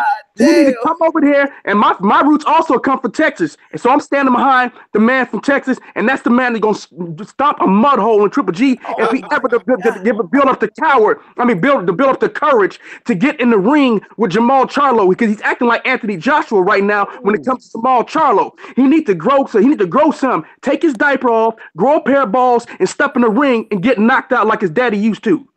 Wow, Suleiman, do you have anything to come back with? He was stating some facts, man. Do you want to go next, Suleiman? Okay, yes, he was asked a question. He wants that work, Suleiman. Question. He was asked a true question. Who you want to fight next? He stayed quiet. You know why? Because if he would have said I want to fight Triple G, they're gonna strip him for the IBF belt. Okay. Who stayed quiet? When they asked him the question, who you want to fight next, and he stood quiet, didn't mention Triple G. You know why? Because if he would have mentioned Jamal Charlo, who didn't mention Triple G? No, Triple G didn't mention Jamal Charlo. He changed the subject because he knows he has to do his mandatory for the IBF. So that's why after he fights the mandatory, he gonna get stripped. He ain't fighting Sergey Derevchenko. He gonna get stripped here. Cal, he don't fight him either. But Suleiman, do you honestly think that Charlo will get knocked out by Gennady Golovkin? Are those your true facts? What I'm saying is, if he catches him with an avalanche, like he did in his last fight, because he throws an avalanche. If he throws an avalanche, what kind of avalanche? What are you talking about? Like he waits for counter. Look, Jamal Charlo doesn't wait. Like for example, he waits for a dude to throw a punch and he throws an avalanche right away. So if he throws the avalanche, he has a chance. Hello? Man, if you go... he's Callie. He said hello. Callie talking. He said hello. What? Check this out, bro. Where are you? Hello? You need to understand this, Suleiman. Jamal Charlo is going to back up Triple G. Suleiman, Suleiman been over there hanging around, Triple G too long. My God, so hanging around Triple G, hanging around Anthony Joshua, Eddie Hearn, the cowards of the world. And look, and Jamal Charlo ain't even a counter puncher. He can counter punch, but he ain't a predominant counter you off the chain. Wait, you said Jamal not a counter puncher? Man, Charlo is first. That's why he a bad matchup for Golovkin. Yep, he jabbed. Go on, Trey. Tell him about that jab. Tell him about the jab, Trex. Yeah, that's what I'm talking about, man. Everything work off that jab, man. The motherfucker is first. That's why he a bad matchup for Golovkin. Golovkin is the one that can't punch. For being disrespectful. Against Triple G, they don't give him his respect. Jamal Charlo's gonna get his, man. Don't worry. Suleiman, listening to you talk about that shit is like watching the porn and the bitch got the same name as my mom and that motherfucker. What the hell just happened? What is this dude talk? Callie, what do you have to say? So Suleiman, right now, if you had to pick, Gennady Golovkin versus Danny Jacobs, who you got, Suleiman? Well, he's gonna hit him. He's not gonna have no respect for Danny Jacobs because Danny Jacobs was talking mad crap after the fight, and Danny Jacobs can probably come up real big. So he's just gonna bust them up. At the end of the day, they can't deal with the power of the power. Okay, hold on. Why did he rematch? Why didn't he I just have to ask him. Hold on, let me read some of the chats and I'll let y'all go right at him. All right, let me read. Hold on, let me just read. World Breaker Fighting says if anyone can get it according to Triple G, why didn't you take the fight when Demetrius Andrade offered to fight him? Why didn't he fight Charlo when that fight was offered? were offered up. It's great talk for him. It's great talk for him. But Alex Santos says Nick Diaz level out. Triple G's statement was vague. It had no weight. Kenny says, okay, so we can all agree Triple G is he said we can all agree Charlo is Triple G's next opponent. Good. World Breaker Fighting says from behind your front yard fence. Nick Diaz says emotional Alex, laugh out loud. Your boy Canelo sitting in Mexico crying. Charlo is going down. Wow. Motherfucker, troll. Alex Santos says HBO is paying Suleiman on the low. Nick Diaz says Danny will slap the shit out of Charlo. Sheldon Holmes, I may take Triple G over Jacobs again. Ty Legacy says good night. Triple G has fought 10 top 10s. Give him some credit. But what Callie's saying has some truth. This fight was BS. Callie, let it rip. Suleiman has Suleiman. Oh, Trey X. Hold on, I got to go ahead, let it rip, Trey X. Nick Diaz talking about Charlo is getting robbed by thoughts in New York. Texas, take this L. I can't lie, that was kind of funny, but fuck you anyway. Don't say oh no, oh your whole motherfucking life, motherfucker. As a matter of fact, when you come here and listen to this shit, sit up straight, goddammit. When any person that live in Texas say anything, motherfucker. All right, you can go ahead, bro. Okay, let me say this. So Suleiman, just to wrap up everything you were saying, what were you saying about the Triple G Jacobs fight? You pretty much saying that Gennady Golovkin. So what you're saying is Gennady Golovkin's gonna have zero respect for Jacobs when they fight again. That's why I want to. It's like my boy, like that's what you were saying, right? Yeah, but what the other one to fight, he hits the dudes and they can't take the hit. They can't take the hits. We saw that again and again, right? Same Who thing are with you talking about? Deontay Wilder? No, like Triple G and Deontay Wilder got the same kind of power. These guys. No, they don't. Oh, no, stop. Hold on, stop, bro. Stop. Suleiman, I don't know what kind of drugs you take out there in New York, bro. Stop, bro. Damn, bro. No. Stop, bro. You need to stop. Stop it, man. Stop. No, don't. No. Stop, bro. So let me say this, man. Oh my god. If Triple G is gonna flat out disrespect Danny Jacobs, then why didn't he rematch him right away? Because it's business. Business because of business. Look, stop with the business stuff. You sound like an Anthony Joshua fan. You're not getting any of the money. It's not business. It's called cowardice. He thought. If you look at Triple G's face, Suleiman. Look at Triple G's face after the fight. He looked like a man who lost a fight. He was relieved that he got the decision. Look at his face. Go back and watch the fight and look at his face. 6 times. He didn't want Triple G want no smoke with any of these dudes, bro. He wants no smoke. Oh, he looked a little game in the last couple of rounds. He got beat up. He got beat up bad. The only thing people was giving him nothing but respect because he went the distance. He getting knocked out. That's the only thing people say. Oh, he's a champion. He deserves the respect of a champion because he went the distance and nobody had done this. No. Hey, Solomon, what fight are you looking at? Triple G was getting backed up, and Danny Jacobs stood in the middle of the ring and asked Triple G to trade with him, and Triple G didn't want to. Not the only time he was game. I seen the fight 6 times. Look, he was a little game. He got beat up bad, and people gave him. You know what? Let me finish. Remember when Canelo was on the ropes?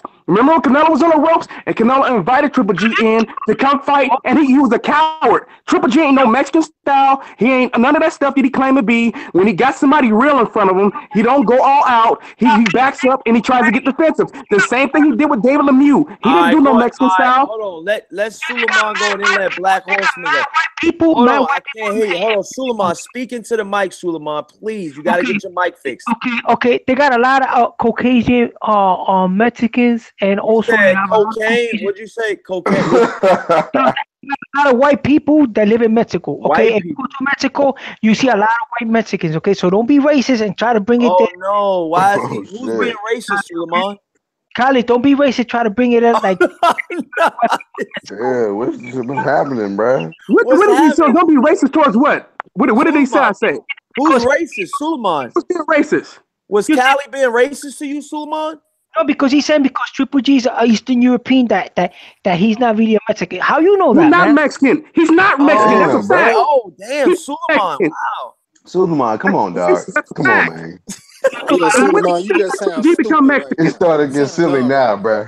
When did Triple G become Mexican? Yo, His daddy's Russian. You don't His even father's know what Russian. this His mom's nigga Korean. is, and you a fan? Triple G's father's Russian. His mom's Korean. How's that Mexican? This is Corey Lee's Boxing. Please like and subscribe. This is lit. My nigga said they got Caucasian Mexicans in How is Mexico. he Mexican to him? I live in California. I see Mexicans every day. Triple G ain't no Mexican. He pull Mexican. So Suleiman, what are you saying? Are you saying Triple G has Mexican in his blood? He likes Mexican people. He associates with Mexican people. Oh shit! Stop it, Suleiman. Stop, Suleiman. Suleiman, you may see a Mexican or two in New York. Hold on, Callie. Suleiman, you said who's what people? No, those are his fans. His peoples, his supporters. Who's peoples? Triple G. They adore him over there. Those are his fans. So people, what you saying that? How do you know that Triple G is a Mexican? Is that what you just said? No, I'm saying like Triple G in his heart, he's just like a Mexican. He's a Stop, Suleiman. Suleiman, I'm in his heart. Oh, I'm about to hang up. I'm gonna introduce you to a whole bunch of Mexicans because I'm around a whole bunch of them, bruh. I'm gonna do a video and I'm gonna let them tell you that he ain't no Mexican. Don't do that, bro. Don't make me do that to you. I will do a video tomorrow with Mexicans. And I'm gonna ask him if Triple G a Mexican. Oh my God, yo. Nick Diaz. Nick Diaz. Said the Mexican card is revoked, nigga. Nick Diaz is sticking up for Suleiman. He says Mexicans fuck with Triple G. So does that make him Mexican? Does that make him Mexican? He said those are his peoples, yo. Nick Diaz. Hey, he said it's in his heart, though, bro. It's in his heart, Callie. He ain't Mexican in his heart. He's Kazakhstan. That's what he is. He's Kazakhstanian. That's what he is. That's where he's from. Kazakhstan. So Suleiman, where did you get that from? And why do you feel like that, sir? His trainer is Latino. He got a Latino trainer, low-class trainer. He socializes with a lot of Mexican people. He probably follows a Mexican diet, like stuff like that. Do we speak Spanish though? Hold on. I eat Indian food, so I'm Indian now, right? Hey, Suleiman. Why did you say Mexican diet? What is that? I mean, what Mexican diet? They eat a lot of vegetables too, but they don't eat. So vegetables make you Mexican. What does that have to do with Mexicans liking a Mexican diet? What's up, like a regimen, like a boxing regimen, like most Mexicans, they follow a boxing regimen. What do you feel like he's? What do you feel like he's? You feel like he acts like he's Mexican, or what do you? I don't understand where you're going with this. His training style is like a Mexican. So you pretty much say he does everything like a Mexican, is what you're saying? Yeah, like a Chavez style, like a Julio Cesar Chavez, like one of Eastern European. Suleiman, his style is Eastern European. That's his boxing style. There ain't no such thing as Mexican style for the one, because I can name you a bunch of Mexicans and all the styles are different. So there is no such thing as Mexican style. I don't know why anybody that whole thing is a sucker. A whole bunch of dumbass people went to believe. But the reason, to be honest with you, they are. But to be honest with you, they do have a point. I'm not gonna lie. A lot of Mexicans do fight the same. A majority of them, not all. No, Corey, not you just all. ain't seen enough. No, fighters, but I'm being on. Huh?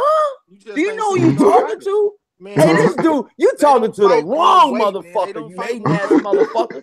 Get the fuck out of here, man. You remember who channel you on, motherfucker? I'm king of boxing over here, man. I know all styles. Trey, he gonna hit that Eddie Hearn button on your ass. Man, nah, he gonna hit it on himself. He gonna self-detonate himself. No, but on some real shit, they don't all fight the same. All I'm saying is, I did not say all Mexicans fight the same. I said the majority of Mexicans have a Mexican type of style. That's all I'm saying. That is all that I'm saying, man. That is all that I am saying, man. The majority of Mexicans have a style, man, and that's all that I'm trying to tell you, man. Corey, let me say this, though. Have a style. Corey, let me say this, because Suleiman said this. All I'm trying to tell Trex is the majority of Mexicans have a unique type of style. Corey, forward. And guess what? Guess what? Triple G fights one to give too. Triple G fights like a classic Eastern European mid-range fight, European Eastern style. Eastern European style. But let me say this. Hey, Suleiman, since you said he eats Mexican food and stuff. Hey, Suleiman, I eat Indian food. Am I Indian now? I just want to know because that's the logic you used.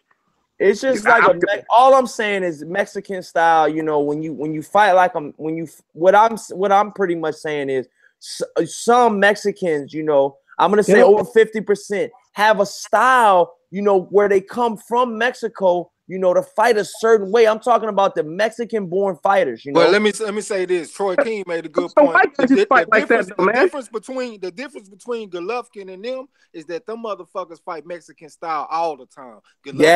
That's what I'm saying. That's what I'm trying to tell y'all. Mexican style. That's what I'm trying to tell y'all. Like the Mexican fighters that I'm talking about, there is no changing up. They have one style, and that's to come forward and bang the fuck out like a Marcos Madonna type of style, like a Julio Cesar Chavez Senior. You know, like a pretty much, you know, Salido. like a Salido. You know, you got Marquez. You know, Juan Manuel Marquez. Marquez was a counterpuncher, man. Marquez was a counterpuncher.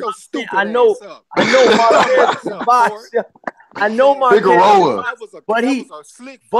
but he does bang a lot as well, man. Look what he did to Manny Pacquiao, all those legendary fights. That was a counterpunch, though. The counter shots, man. But let me say this. Every Mexican can counterpunch sometimes. Shut your dumb ass up, Corey. Let me say this, though. Let me say this. Hey, this dude go, man. Let me say this. So David, remember since Triple G's Mexican style, how come he didn't fight that way against David Lemieux?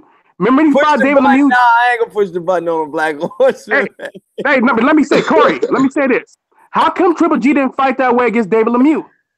Since he's Mexican style and he loves to take punches and stuff, right? And just run through stuff. No, but how come he didn't fight that way against David Lemieux? No, but listen, this is what I'm not trying to say, though. I'm not trying to say that Triple G fights like a Mexican style. I'm just saying that Mexicans, like, you know, like Mexicans from Mexico, the majority of them, not all of them, but the majority of them have a fighting style, you know, like a Marcos Madonna, like a bang out style. And to be honest with you, Marcos Madonna's from Argentina, though, man. Argentina. I'm just saying, I didn't say he was Mexican. If you let me finish. But why did you name him with the Mexicans, you stupid motherfucker? Hey, man, stop eating fried chicken, you fuck boy. Trey X is disrespectful. This shit just went left, nigga, quick. Man, don't tell me shit about what I'm saying. I said, real quick, bro. Hey, real quick. Trey X eating a mayonnaise sandwich, telling somebody to shut the fuck up. No baloney, damn. Nigga. Oh, no baloney. Wrong man. Hey, listen, real quick. All I'm saying is Marcos Madonna has a Mexican type style. I'm not saying he is Mexican. I know he's from Argentina. Just like, you know, Lucas Matisse and, you know, Sergio Martinez. I know they're from Argentina. I know Argentinian fighters. You know, I'm not trying to sound dumb. I'm just telling y'all that there is a style like a Mexican. You know, there is a Mexican style. That's all I'm saying. But hey, you just proving there's no Mexican style, though, man. You just proving that they're just supposed to just slug it out. That's because you see the Irish Mickey Arturo Gatti fought the way you described it. That's Mexican style is hit and get hit. That's what y'all trying to say. That's what I'm trying to tell you. It's a hit and get hit type of thing. That's Mexican style. It's Rocky. I call it Rocky style. There you go. Because Rocky the one that basically a lot of people thought that idiot. Well, all I'm saying is you could call it Rocky style. I could call it Mexican style. What I'm pretty much saying is it a hit to be hit. You know, it's one of those punch drunk style. You can call it what you want. You can call it what you want, but it's the hit and get hit. That's the type of style. It's the no defense style. Goddamn it.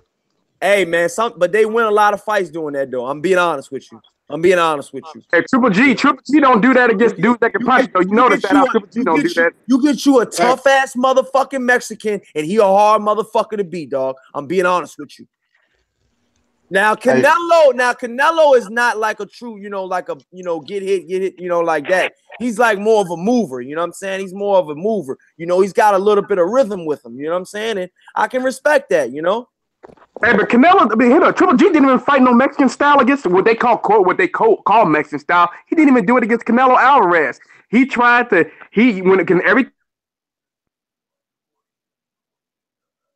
God damn, they just dropping like flies, man. You know, if you only eat vegetables, your shit will be green. Fact, I learned. Every time he had an opportunity to engage in a slugfest, Triple G turned down the opportunity. Triple G ain't no Mexican style. Triple G don't want to do that. He only do that against guys who can't punch. Against guys who can punch, all of a sudden he like, oh, I better actually box.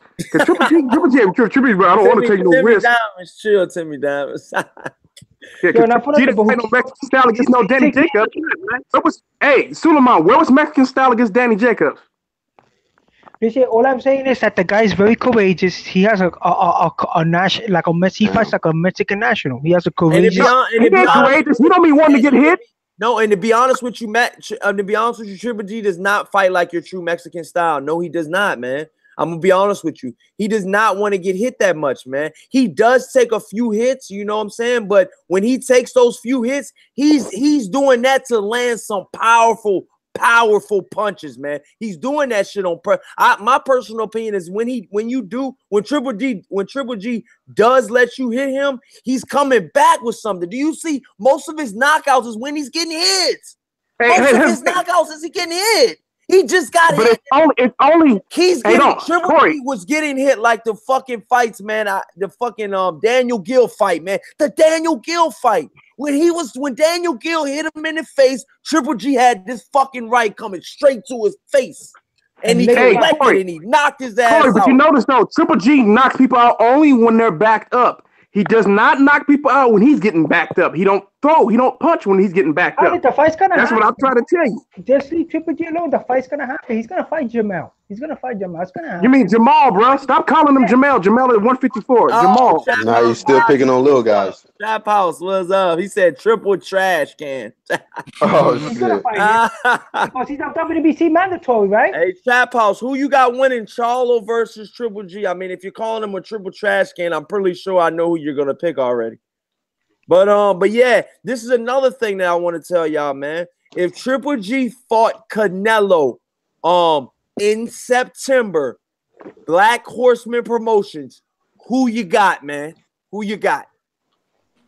On clenbuterol or not clenbuterol for Canelo? No, actually, bruh. Actually, man.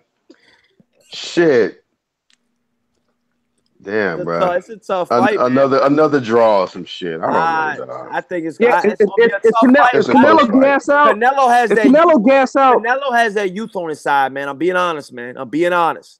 Yeah, Canelo don't gas out. I can't really pick it right now, bro. You can't pick it right now. All right, Suleiman, who you got?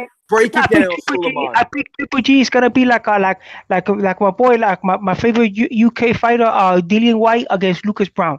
It's gonna be like that because he's not active. He was just juiced. They taking out the juice. He's going through withdrawals. He's gonna be flat footed, out of shape, and Triple G is gonna be all over him like a bee on honey, bro. He's gonna be like a bee on honey trying to knock him out. How you look at Lucas Brown? Canelo got defense. Lucas Brown was a big old fat sack of potatoes, man. This dude was the State Puff Marshmallow, man. And Dillian White sat there and knocked out a punching bag. You gonna compare him to Canelo Alvarez who got defense? Come on, dude. I'm gonna be honest, man. So Suleiman, who do you truly got in that fight? I picked Triple G all the way, man. It's not over Canelo. You got to go into decision or late stoppage. I like Canelo, but he late or early stoppage. Oh, he's gonna bust him up. I give it maybe mid round for you. Yeah, he's gonna bust him up bad. Cali, let it rip. Go ahead, Black. Let me just give my my prediction now, man. Now that I'm thinking about it, God, I gotta give a slight edge to Triple G. You got one now. Yeah, dog. I got one. All right, go ahead. I'm gonna agree with Suleiman just on this one because I believe that Triple G knows Canelo fades. Everybody that watches this guy, they know he fades, and I think he knows that he just got to turn up the heat on him a little bit more when he starts to fade and not let him. You know what I'm saying? You need to go to the body too, bro. Yeah, I think Triple G, has the edge going into the rematch, man. That's just my opinion. So I get a slight edge to Triple G, but not by knockout, but by decision. But I think he gonna bust Canelo up, bro. Hey, if he does bust him up, if he go to the body, if Triple G go to the body, I believe Triple G can stop Canelo. I do. If he go to the body, if he go to that's my pick. Easiest adjustment in this fight. Triple G go to the body, he make it a different fight. And here's the thing, though. Triple G cannot be afraid to get countered, though. Because remember, Triple G was scared to go inside, man, because he was getting fucked up when every time he came in. Every time Canelo countered him, he countered him with a monster shot. That's why Canelo was hesitant to come in, because them punches hurt, man. If you notice, when Triple G get hit with big shots, he don't be rushing to come back in. That's why people be trying to act like Triple G just this brave dude. He just walked through everything. He don't. With people who can punch, you do not walk through everything. He actually respect them and he back up. Through guys that can't punch like Willie Monroe and Dominic Wayne, he walked through all their punches. Hold on, y'all. We got about 20 people listening right now, y'all. If you have not went to go listen to Trap House Boxing right now. He's almost a 10 subscribers short of 1,000. Get him to 1,000 right now. Yeah, y'all do that shit, man. Get Trap House to 1,000, bro. Go to subscribe to Trap House Boxing right now. Go do that right now for me. Say this. Trap House and then Ashley's Corner too. So go to Trap House and Ashley's Corner. They're both close to 1,000 subs. Please subscribe to both. Go to subscribe to Trap House Boxing right now. Get him to 1,000 live on air right now, man. I want to be the first to congratulate him on 1,000. That's a big feat. We're all trying to get there. Go sub to Trap House and then come back to the live stream. Go to Trap House Boxing right now. Everybody in the subscription, go to Trap House Boxing right now. Subscribe. Get him to 1,000 and bring your ass right back. Boomerang style. Suleiman, go ahead and go, dude. And fucking Trey, stop eating potato chips and mayonnaise sandwiches, you fuck boy. Go ahead, Suleiman. Let it rip. Bitch ass dude. Yeah, I don't know. I like Triple G's attitude. He's very positive. I mean, even though this fight, he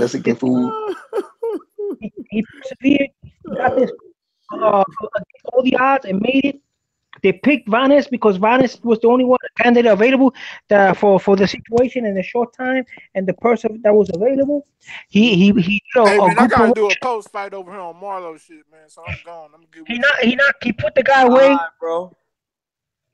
He knocked the guy out, and after he knocked the guy out, they asked him some questions. He showed some shrewd business management skills because they asked him who's gonna fight next, and he didn't answer the question. And I mean, he's a unified champion. At the end of the day, he's not defending only one belt. That's what people don't understand. That he's not defending only one belt. He got shareholders. He got sanctioning bodies. He got fans that he got to please. He got other contenders that are ranked.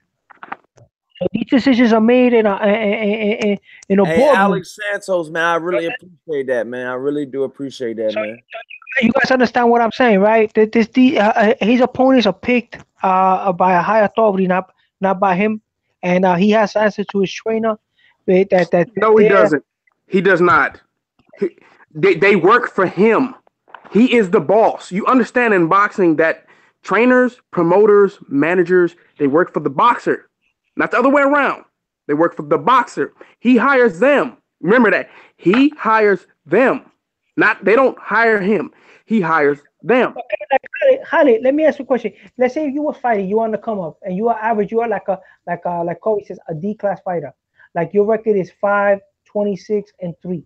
Okay, and you got one knockout, and you say you go to a boxing gym, you say, look, Roy Jones, I want you to train me. But Roy Jones gonna say, no, right? Because you know why? Because he don't want to tarnish his image.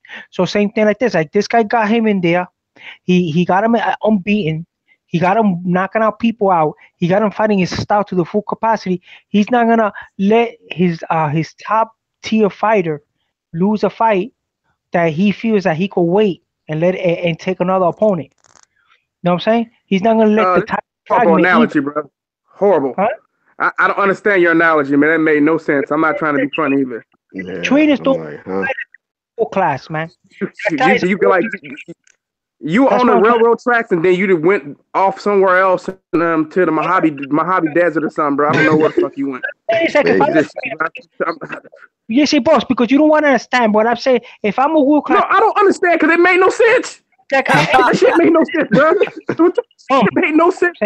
That was I don't know what the hell you're talking about, dude. Okay, you were saying at first that Triple said something about the trainer with some dude who's 5 and 26, and asking Roy Jones to train him, and then he don't want Roy Jones don't want to train him because he don't want his fighter to lose for some odd reason. I don't understand that. That made no sense. I don't know where you're going with that, man. He's pushing the buttons, bro. He's pushing the buttons. He's the puppeteer. He's the puppeteer there. Okay, his fighter does what. That's his student. Okay, his student. He's gonna do the weight. If he feels Jermell Charlo's not right at this time, he's not right at this time. He's gonna have to wait. Hey y'all, shout out to Trap House Boxing, man. Go watch his Ryan Garcia sparring footage. Ryan Garcia got handed the business in the Mayweather Boxing Club. Go subscribe right now to Trap House Boxing. Go click his name in the chat room. Go hit subscribe, get him to 1,000, and that'll be greatly appreciated from Corey Lee's Boxing, man. Please go subscribe to my brother Blood Boxing. Not Blood Boxing. Excuse me, Trap House Boxing, man. Hashtag LDBC. Lions Den Boxing me to support my brother. Support my brother. Excuse me. Say it again. But Bob Arum was also an advisor for Triple G. So that Jermell Charlo fight is not Bob gonna. Arum is an advisor for Triple G. What? Yeah, he's a top-ranked fighter, right? Isn't Triple G a top-ranked fighter? Damn. Last I checked, he was Triple G's K2 fighter. Triple G's K2. Triple G promotion. K2. But you gotta understand, Suleiman, Top Rank does not run everything, man. To be honest with you, Top Rank does not run everything. K2 has plenty of fucking money. They had the Klitschko brothers. That's why it's K2. Klitschko 2. It's both fighters own the company, man. Right. Do your research, Suleiman, before you coming in this house. Okay, well, check this out. My question to you is right now, right? Hold on, Suleiman. So since you were wrong, you got to admit that Triple G is the boss. Triple G 36 years old, man. Triple G is 36-year-old. So you don't think a 36-year-old boxer? You don't believe a 36? Let me say this real quick, Trap. I'm gonna ham in the building, man. So Suleiman, you don't believe a 36-year-old boxer who's undefeated and is a unified champion? You don't believe he's the boss? He's not his own boss. Are you kidding me? Okay, but let me give you an example. Look at Ken Porter. Ken Porter running the show for himself, right? Champ Ross says Bob Arum is advisor for Triple G. Laugh out loud. The fuck? And Champ Ross said that's a new one. He's trying to make excuses, man. He's trying to make excuses for why Triple G can't take the fight.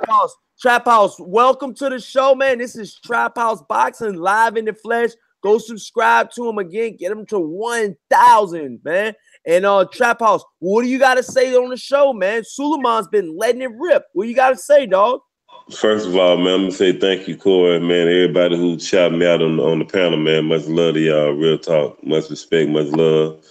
And I have my live stream back any day, and y'all are more than welcome. You already know to join me on my live stream when I get it back. All of y'all. But second of all, Suleiman, what the hell is you talking about, man? Is you a boxing fan or what, man? Goddamn, Suleiman. What I say, you know what I'm saying? It's the same thing with Sanchez. Everybody's like hating on Abel Sanchez. Abel Sanchez doesn't feel that fight is adequate for his fight at the time. It's not appropriate fight at the time. So they have to wait. And people don't want to understand that. What fight? Jermell Charlo gets Triple G. Jamal, man. Jamal. Suleiman. One thing, Suleiman. Why all of a sudden he not suitable for this guy when before he been fighting all these rinky-dink ass mandatories who wasn't about shit? I mean, what's the difference now? He was the mandatory king before this. Then when the killers get in the division, he ain't the mandatory king no more. So which one is it? Is he fighting mandatories or he ain't? Yeah, because at that time he wasn't a unified champion. He's a unified champion now. He's not going to let his titles fragment. Like right now, look, Shevchenko is coming up, right? He got to fight that Shevchenko guy first. Then he fights Jermell. Jermell's a WBC #1, right? Contender. So they all got to come in that. Suleiman. That's the point I'm making, bro. Why he didn't fight Shevchenko tonight? That's the point I'm making. Okay, first, this fight was, he was supposed to fight Saul Canelo, right? It was already arranged, right? So Canelo came out juiced up. So they had to find a replacement. So he's still meeting the date. They picked Vanis Martirosyan. for $225,000, right? He got him out of the way. Now he's gonna fight his mandatory, which was for the IBF, because he's not gonna let that title be stripped. So basically, go ahead, Callie. Go Trap. Okay, one more thing. So basically, you saying that you take enough for Triple G for him following up with his voluntary shot. Yes. So Suleiman. So basically, you saying that he can't fight Sergey Derevchenko because he's too dangerous. How much you want to bet that he don't fight Sergey Derevchenko between now and August 9th? You think he's gonna fight him? You think he's gonna fight him when he got Canelo waiting in September? You think that's gonna happen? Well, or you think he's gonna get stripped? The IBF, the rule is either they take some step aside money for that fighter. No, they already said they said there's no step aside money anymore. They said he got to August 9th. He has to fight him. I don't think Canelo's gonna be ready by September anyway. Canelo's not. Canelo said he's fighting in September. Oscar De La Hoya said yesterday that Canelo's fighting in September and December. So he's fighting in September. Canelo fight somebody else. Canelo's not pushing the buttons here, boss. Canelo got no authority to be pushing no buttons. So yes, he does. Yes, he does. Canelo is his boss. Why you talking about, dude? Canelo doesn't have any buttons? No, what I'm saying is that he's gonna fight the Shevchenko. That's the mandatory. Get that out of the way. Then if the Canelo, that's not what Triple G said tonight. That's not what Triple G said tonight. Triple G said he want to fight Canelo next. You can go back and watch the interview. So maybe the guy's gonna take some step aside money for the IBF. He said he's not taking step aside money. Sergey Derevchenko said he's not taking step aside money. He wants his fight next.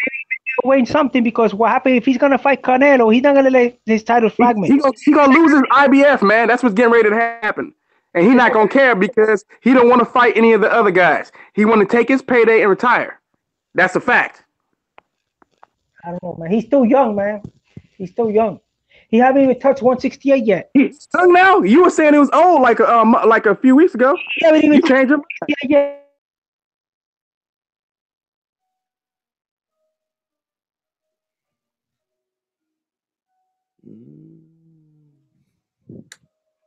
Man, wow, this is getting lit, y'all. This is really getting lit, y'all. Wow, man.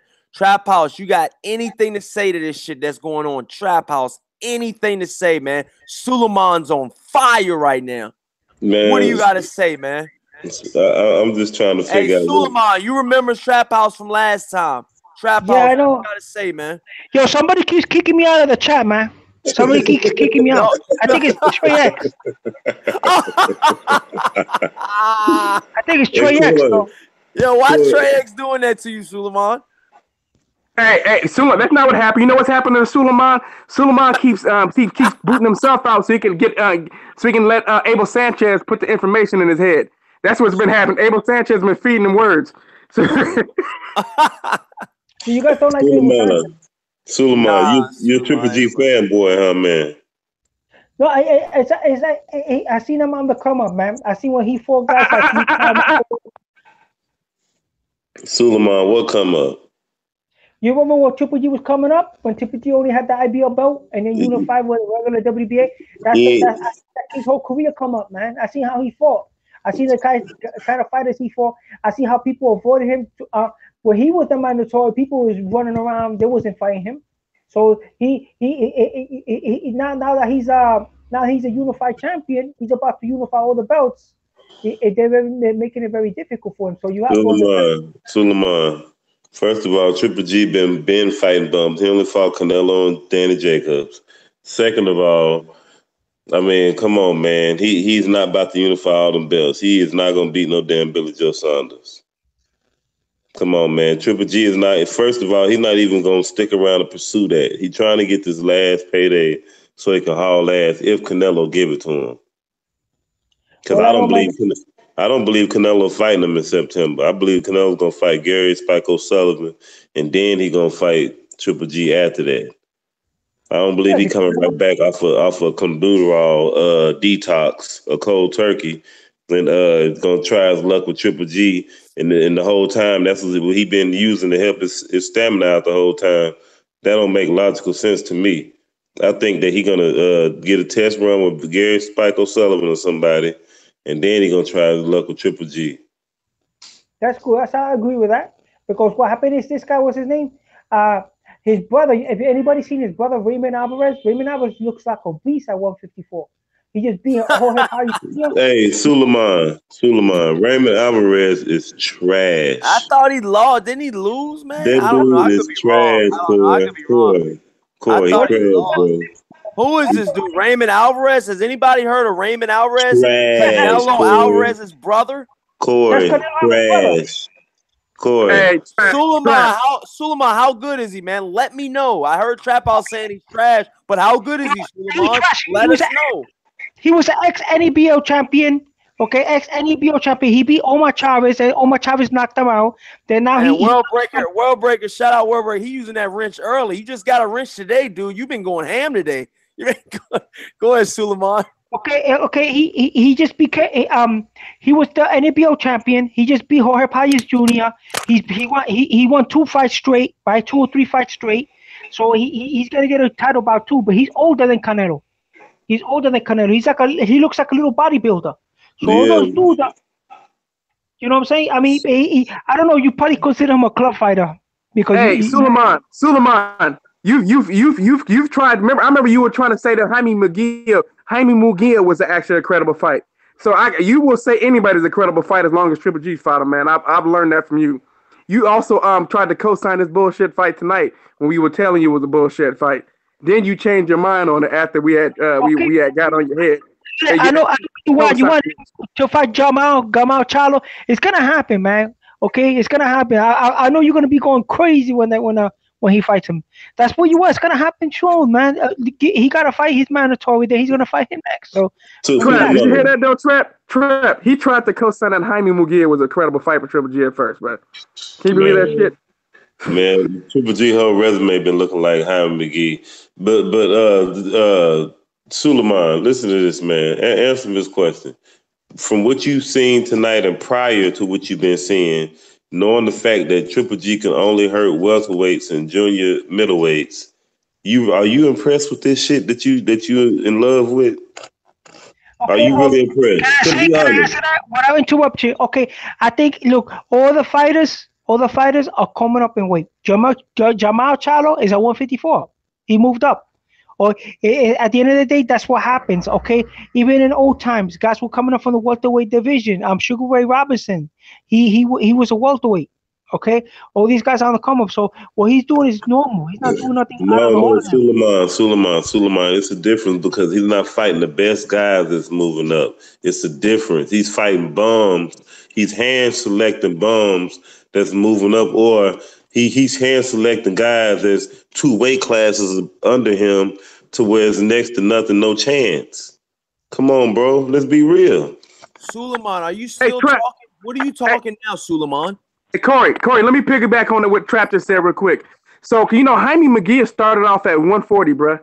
140. And moved up to 154. He moved up to 147, then 154. And you saying that would have been a credible fight at first. Because you did. How was that credible? My personal opinion, Suleiman, my personal opinion right now, with Triple G just beating, Vanes Martirosyan. I mean, I want to know personally, who do you got, facing, Triple G facing right next? You know what I mean? Who do you have as a credible opponent that Triple G should face next? Suleiman. He's gonna fight the Russian mandatory, the IBF guy. Now Trap House. Who do you got winning versus Derevyanchenko versus Triple G next? Mandate. I got Derevyanchenko stopping Triple G, man. What? I got Derevyanchenko stopping Triple G. Hey, Suleiman, who do you got winning that fight? Do you know anything about Derevyanchenko? I know the guy has 12 fights. He's a pretty good elite. He's an elite level amateur. Hey, Suleiman, not to cut you off, but Triple G know about Derevyanchenko. That's why he didn't want to fight him. That's why you heard Abel Sanchez talking about we don't even know. We got to test this guy and all this other shit. He ain't want to. Why he want to test him? Why he ain't talking about testing Martirosyan and everybody else? He told me 10 knockouts. Hey, Suleiman, dude got well over 300 plus amateur fights, bro. He know how to fight. They knew each other in the amateurs. Yeah, it's gonna be the mandatory. That's the first guy he's gonna fight. He's 12-0 with 10 knockouts. Hey, but he also has 300 amateur fights, but over 300 amateur fights, bro.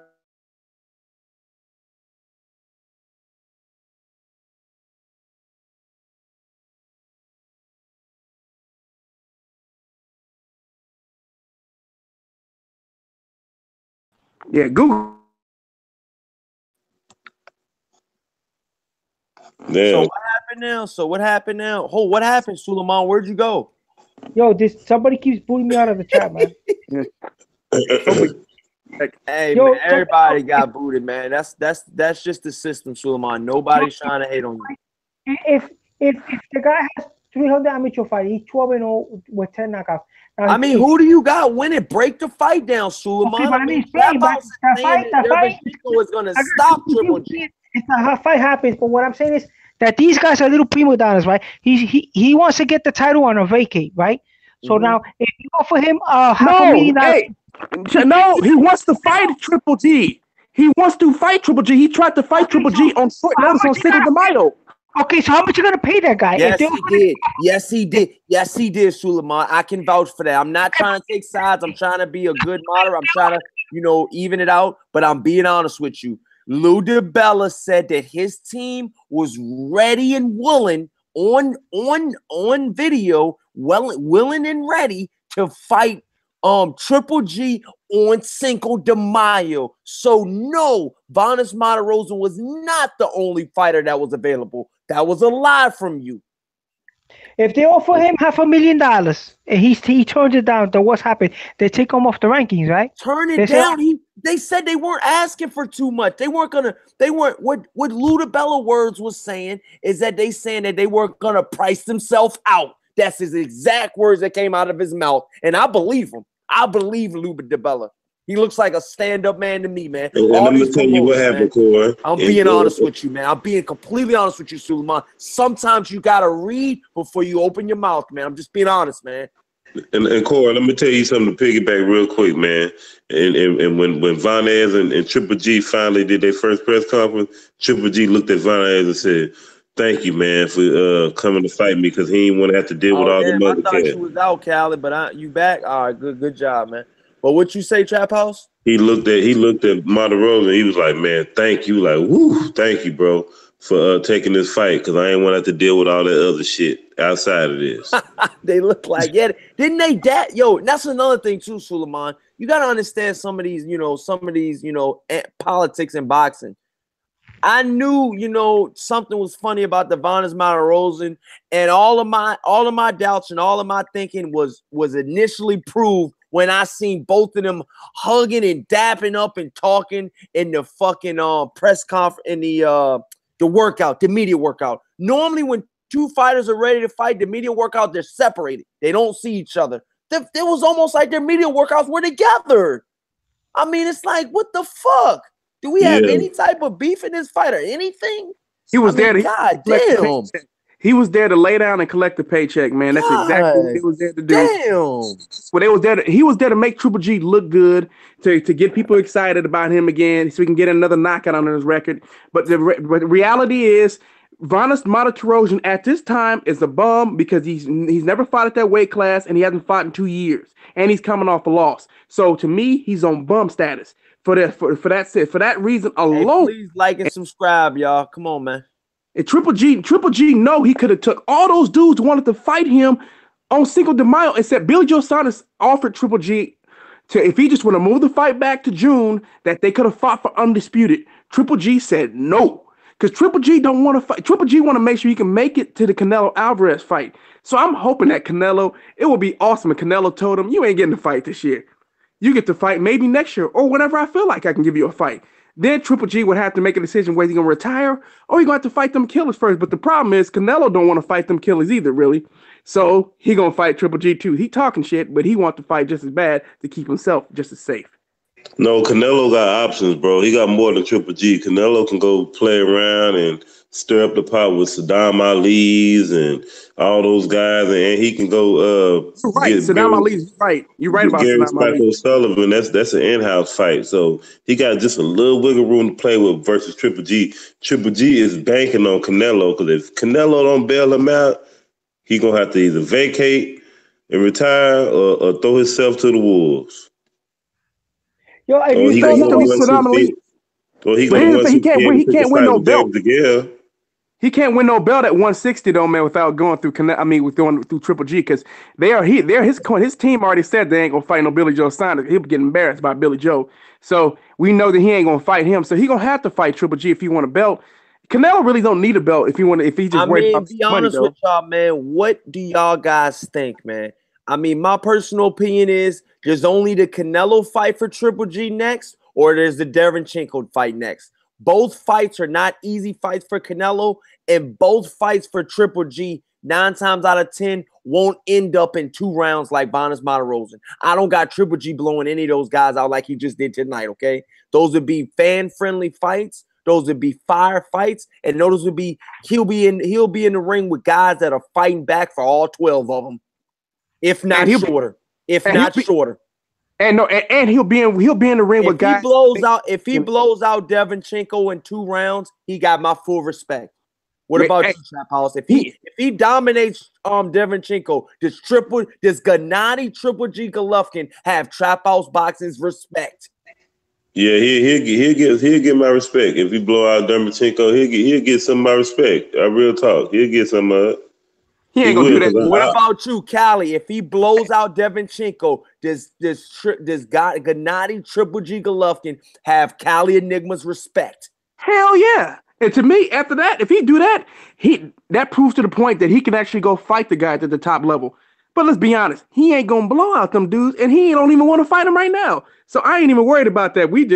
That's kind of mythical. Hey, listen, wanting and having to are 2 different things. Right. Are 2 different things. From what I'm hearing, it's a mandate. It's a mandate. But he can always, Corey, he can always vacate though. Triple G has 3 options in my opinion right now. These are Triple G's 3 options that Triple G have right now in the boxing ring. Okay, number 1, fight, and this is in September, y'all, because he will be fighting in September. Well, number 1, he'll be fighting Canelo Alvarez for the rematch in September. Number 2, fight Derenchenko. Okay, and number 3, he'll be able to fight whoever he wants if he vacates that IBF belt. Those are the 3 opportunities and the 3 fights and the 3 possibilities that Triple G has right now. Or you're right. You know why you're right? Because the WBC. Hold on, let me finish. Suleiman. Corey's right because the WBC would not force him to fight Jamal Charlo because they want to make sure he gets that Triple G fight. To be honest with you, the WBC has no say right now, and the WBC has no say for at least 1 year. Because my personal opinion is he just fought Bonas Martirosyan, and Bonas Martirosyan must have been in the WBC somewhere, man. Because I smell WBC written all over this fight because they had Don King there and they had a WBC. The WBC is getting rigged as a motherfucker right now, man. I thought that was one of the best sanctioning bodies, but the IBF and the WBC are going to shit. Hey, Core, and real quick, to piggyback off of you, right, Don King, and on top of that, they're going to be nice to Golovkin a little bit because for the simple fact is that they know damn well that they was way too lenient on Canelo ass. So what you got to say about it, Cali? I mean, how you feeling about this, man? These are Triple G's 3 options. Hold on, Suleiman. Let me ask Suleiman real quick. Those are the 3 options, Suleiman. You haven't talked in a while, Suleiman. These are the 3 options Triple G has next. Which one will he pick coming from Suleiman? Okay, he also have another option. He could unify. He could right now. I just said. Oh no, I mean, yeah. Well, yeah, you're right. He has 4 options. But the reason why I didn't say 4 options is because, in my personal opinion, my personal opinion, and maybe Trap House is with me, and maybe Cali's with me too. I don't see him fighting Billy Joe next. Do you guys? Billy Joe Saunders fighting next month. So how he gonna unify with him? And Billy Joe Saunders said he could fight him in September. He ain't gonna fight no Billy Joe Saunders, man. It's not coming. He was gonna do that. He would have did it now. I mean, come on. I mean, I don't know. I don't see it. I'm sorry. Corey, think about this. Think about this though. Billy Joe already complaining about coming over to America, so is Triple G generating that much? Then, see? Yeah, see, and think about it. Is Triple G generating that much revenue? And that's another thing. Hold on, Trap House, and that's another thing that you brought up a good point in, man. Being that Billy Joe Saunders has that belt, and being that Triple G wants that belt, and somebody's gonna have to budge. Somebody's gonna have to budge. Hold on. Triple G would get more money going to the UK to fight Billy Joe Saunders than Billy Joe Saunders would get coming to America to fight Triple G, because Triple G don't have no big fan base. That's the point I'm making, Callie. Go ahead, finish up. That's the point I'm making. You know what I'm saying? So he should go to the UK and fight Billy Joe Saunders. He gonna get his ass whooped anyway. I mean, that's why he's not gonna do it, because he know he's gonna lose that fight. He gonna get outclassed by Billy Joe Saunders. He gonna miss so many punches, and Billy Joe Saunders gonna stick and move and style all over his ass. And it's gonna look not quite as bad as David Lemieux, but it's gonna look bad. And I'm just gonna tell you, so that's why that fight ain't gonna happen. Yo, not for nothing, but Kali Enigma really hates Triple G, bro. How are you gonna say a guy like Billy Joe? Yeah, Billy, say that. Yeah. Did you watch Billy Joe Saunders box? Suleiman, why do you think Cali Enigma hates Triple G? Why? Okay, because like look at this guy. Billy Joe Saunders. I like Billy Joe Saunders' boxing style, but it's based only on one fight that he fought. Why does Cali Enigma hate Triple G though? He beat him and beat him on boxing, and now everybody. Remember he was out of shape and didn't fight. But Suleiman, the question that I'm asking you is: you said that Cali Enigma hates Triple G. Why does he hate him, Suleiman? He keeps saying that he's ducking his mandatories, that he don't want to fight or He's not ducking his mandatories? Is he not ducking his mandatories? He don't want to fight Jamal Charlo. Didn't he just, hold on, Suleiman, did he not just duck Jamal Charlo when he had opportunity to fight him on 6th of the Mile?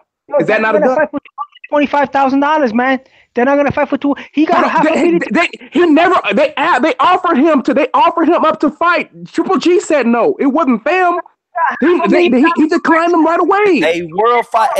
A world breaker fighting has a good point in this chat, man. I'm being honest. I'm reading some of the chats right now. I'm being honest. He just said Triple G's fan base is the same fan base that hates Charlos and Jacobs. Triple G's most of Triple G's fan base is full of racists. He's pretty much saying that Triple G's fan base is the same fan base that's pretty much does not like anything that Jamel or Jamal Charlos does, or anything that Danny Jacobs does or says. You know what I mean? In simplifying words, he's saying what he's saying is in simplifying words. Hey, Suleiman. In simplifying words, he's saying that anybody that's a threat, Triple G fans don't like the opposing guys. Anybody that's a threat to Triple G, his fans don't like him. So I disagree. I'm an American citizen. I like Triple G. I think Triple G is very talented. Hold on, Cali. Hold on, Suleiman. You think you like Triple G? You think you do? Corey, that wasn't even the question, though. My God, yo. We Americans. Hey, Cali, he thinks he likes Triple G. He's in love with Triple G. In love. He would marry Triple G tomorrow. That's how much he loves Triple G. Oh my God! He's like, man, he signed that contract in a second. Triple G like, marry me, yes. Oh my God! He talking about liking Triple G. That ain't even what dude said. Dude said that Triple G's fans don't like Charlos or Jacobs. That's what he said. I like Jacobs. I think Jacobs is a great fighter. Cali, send World Breaker the link real quick before we head out. Let him. Right. It would be cool if you know what Danny Jacobs should do? Get his old WBA belt, right, and stay with that belt. He should go to Japan and beat that guy in Japan. Ryota Murata, something like that. The Toyota Corolla guy. Fight that guy. The Toyota Corolla guy. I know you're talking about that. Fight him. Hold on, I gotta say something. Hey, I gotta say something real quick. That's not a real belt. He's mandatory for Triple G now. Hold on, let me ask you a question. Suleiman, because I'll be able to nip this in the bud right now. That WBA belt that Murata has, that's in Japan. That's the WBA regular belt. You know all the heavyweight champions right now, right? Suleiman, name out the 2 heavyweight champions that you know of right now. Okay, we got 3. Name out the respected champions at heavyweight. Greatest heavyweight champion at the present time is Deontay Wilder, WBC heavyweight champion of the world. And then who are the other champions? We got the unified champion Anthony Joshua, and then we got the WBA regular belt Manuel Charles, Lebanese. But do you respect Manuel Charles having that belt as being an elite heavyweight? As being an elite heavyweight. It's a fragmented belt. It's a fragmented belt. Is Manuel Charles an elite heavyweight? He's a heavyweight champion. Yes, he is. He's a heavyweight champion. Oh my God, Trap House. Man, come on, Core. What the hell is wrong with Suleiman, man? So you mean to tell me a regular champion? You ain't been in the chats in a while, man. He's just getting away with this, man. Suleiman. So you mean to tell me a regular damn champion is recognized as is the top champion, is an elite champion? He's a title holder. He's a title holder. No, bro. Break it down to him, Trap House. Break it down to him, dog. No, he ain't no title. The title holders are Anthony Joshua. The title holders. What you gotta do is you gotta break it down to him so he understand where you're coming from. Listen, man. That regular championship. That regular championship is just another monopoly tactic, man. That's all it is. The 2 title holders are Anthony Joshua and Deontay Wilder. Those are the only 2 title holders. You get what I'm saying? Even when Floyd Mayweather was a super champion, Keith Thurman was the regular WBC champion. He was not the title holder. That's why Floyd Mayweather did not give him a shot, because he didn't have to. That's why Keith Thurman, when he got in that position, he played the game where he didn't have no mandatories and all that old good stuff. Come on, man. Hey, Trap. Let me say this, Suleiman. Suleiman, piggyback off that. Suleiman, do you consider Dillian White a world champion? Well, Dillian White is not the regular belt, but Dillian White could kick ass. I think Dillian White, if he's a silver, he's a WBC silver champion. Larissa Johnson said Trap House is like, oh no. Huh? You say he's a WBC silver champion. You consider him a champion? What's up, man? Welcome, man. How you doing? Pretty good. What's going on, bro? Hey, man, we're in the house, man. Go ahead and jump in, man. How you feeling about everything that's going on? Break it down, man. Well, I didn't watch the fight. I didn't think it was worthy of me watching.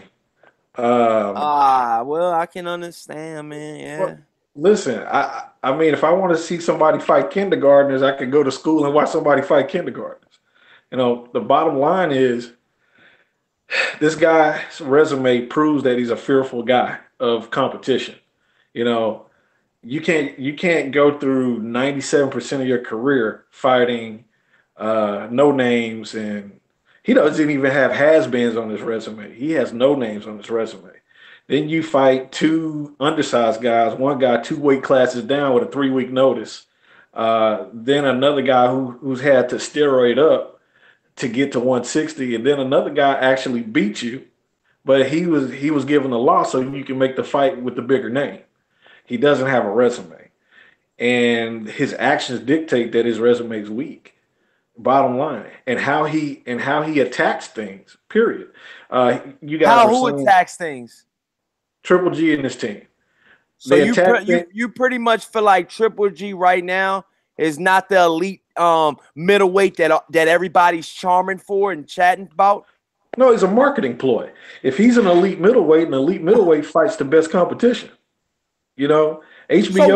So what do you have to say about a guy like Jose Suleiman right now on the panel that's pretty much saying that Triple G washes the fuck out of Danny Jacobs in a rematch, and he pretty much stops Charlo from Suleiman's mouth. What's your rebuttal, buddy? I'll say this: they used to put cocaine in Coca-Cola before they took the additive out. That's why the shit got hooked. It hooked people up. That's why people still buy the shit today. Yeah. Bottom line is you're gonna love who's marketed to you. You know, if you wear Magnum condoms, you wear Magnum condoms. If you wear, and I'm sorry to use a condom reference, that was the first thing that came to my mind. I understand. But what I'm saying, if you have brand recognition, If people watch HBO, they like The Sopranos. If people watch Showtime, they like Billions. So you're going to identify with what you like. And so if someone is billed a certain way, most people are going to go to that guy. But at the end of the day, who has he fought? They try to say that he has 20 title defenses. There's no fucking way he has 20 title defenses. They say they pretty much this is on black and white right now. They're saying that Max Kellerman and everybody from the HBO team says that this is triple Gennady Golovkin's 20th title defense. Trap House, what do you have to say about that, man? Come on, man. That's complete bullshit, man. This dude ain't fought no damn. Man, come on, man. 20 what? 20 what? 20 what? He's got 20 title defenses. What HBO, Max Kellerman, and Jim Lampley are saying right now. Callie, what's your rebuttal to that? Hold on. So we counting Willie Monroe's, Matthew Macklin's, and James, what's that dude name? Daniel Gills and so when should we start counting in, dog? Hell, I don't even know because great competition. I thought my personal opinion is I think we should have started counting Triple G's title defenses, and I'm being completely honest, is when he knocked out David Lemieux. I'm being honest with you. I'm giving him credit for that from that that fight on out. Okay, that's pretty reasonable. But I mean, anything leading up to that is real is like hell no. Even Curtis Stevenson and all them guys are like, come on, man, hell no, dog. You supposed to beat those guys. Hey, Cali Enigma, go ahead and let it rip, man. How you feeling about the 20th title defense of your boy? And the guy. Let's start with the fact that the WBA and the WBC, the guy he didn't win belts really. The most, he was the guy upgraded. You hate the most in Suleiman's voice. The guy you hate, the guy you just hate. Gennady Golovkin. I'm gonna say this. I'm gonna make Suleiman feel better. Fuck Triple G. He's a piece of shit. Let me say. Okay. So we go to say this. So Triple G had the WBC and the WBA upgraded. You know what I'm saying? So those title defenses before then do not count. Those because that wasn't a real belt. That wasn't a real belt until it got upgraded. So technically he has 8 title defenses. 8, not 20. That bullshit. That's what they're trying to do. It's America's so gullible, and people are buying into this shit, man, because people don't pay attention. But they're trying to sell us bullshit. We know for a fact that this motherfucker only got 8 title defenses, and he ain't fought nobody. They're trying to erase the history of people like Marvelous Marvin Hagler and Bernard Hopkins. I'm gonna be honest with you guys, man. From the time that I respected Gennady Golovkin started his title run is when he fought David Lemieux, and I'm gonna let you know right now, as a fact, right now, this is what all you guys should be, chiming about. His title defense right now number should be at David Lemieux 1, then Dominic Wade 2, Kell Brook 3, Daniel Jacobs 4, Canelo Alvarez. You can't say 5 because he got a draw. And right now he's at Vanes Martirosyan at 5 title defense. That's just 5 since David Lemieux. 5. He's at number 5 right now. He's not at 20. And Suleiman, you've been quiet over there. We're gonna go ahead and let you rip, man. How are you feeling about number 20? Does he deserve it? Okay, yes, he deserves it because he has the IBO. Man, you knew this time. Man, you can't count fight for the Intercontinental title. Dude, I'm starting to wonder if you want to do strange things with Triple G. I think you want to do strange things with Triple G, man. This is some weird, man. Hey, Callie, you can't defend the television title. Corey set that up, man. Corey set all that up, man. Getting his money and he's bringing the money to but he was at the end of the call, so I had to go to him last, man. Okay, he's getting his money right. He's investing it in his country. He's investing it around his people. He's not wasting it. He's not wasting the money. Oh my God, man. He's good, man. He's good, and all these guys are gonna get. So being honest right now, you know, with Gennady Golovkin at number 20, you know, tying Bernard Hopkins. He's tied Bernard Hopkins today, right? Yes. That's what he did. He tied him. He didn't beat him, but he tied him, right? He defended it 20 times. 20 times. So out of those 20 times, do you respect Bernard Hopkins 20 more, or do you respect Gennady Golovkin's reign 20 in a row, man? Which one do you respect more, Suleiman? And to be honest, Suleiman, I'm gonna be honest for all the callers out there. Suleiman is not an older guy in that sense, but he's seen the Bernard Hopkins era, haven't you, Suleiman? Yes, Bernard Hopkins when he came up, right? Bernard Hopkins when he came up, he became IBF champion. He lost to Roy Jones. Roy Jones whooped his ass. Okay, he was a light heavyweight, came down to middleweight. Okay. He got his ass whooped when he was a light heavyweight. Okay, came down to middleweight. Okay, came down to middleweight. Okay, and he fought Segundo Mercado, a black European, a black Ecuadorian. Okay, he was black Ecuadorian from Quito. Suleiman, who are you, Suleiman? Whose 20 fight title defenses are you respecting more right now on live on air, Suleiman? Triple G title defense more. He was avoided. Oh man, Corey, I gotta go, bro. This dude making my head hurt. Suleiman, why? Suleiman making my head hurt, man. Yo, Trap House, let him know. Just break it down for him, Trap House. That's all you man, I can't break it down for Suleiman because he's not gonna see it my way, man. Hey, Corey, this goes back to the point that I was making about Coke. You know, at the end of the day, when it's marketed correctly, you can't convince other people otherwise. Hey, Suleiman, did you buy Suleiman? Let me say this real quick. Suleiman, it's too good. Did you buy him the engagement ring yet? Did you buy Triple G's engagement ring yet? Because I swear you acting like you want to marry him, man. That's it. You act like you in love with the dude. So I ain't never seen this kind of affection for a fighter. Suleiman, you're honestly thinking Bernard Hopkins' reign of 20 title defenses, 20 in a great era of boxing. Bernard Hopkins became champion because Roy Jones vacated moved up. That's why he became champion. He got beat by Roy Jones. Okay, he fought when he first time got the IBF belt, and then they got a rematch. And he was the Don King fighter. They put him in. He became champion. Okay, but he has a questionable he was a questionable middleweight, and then when he fought Trinidad, well he beat Trinidad because he cheated. It was after it was he cheated, but American history hit. Hold on. Hey, I'm worried about you, Suleiman. I'm worried about you, Suleiman, because Triple G ever get beat up, you're gonna be sick, man. I'm seriously concerned about you, man. I am. I'm seriously concerned about you. Who cheated? Who cheated? Man. Who he say cheated? Oh my God!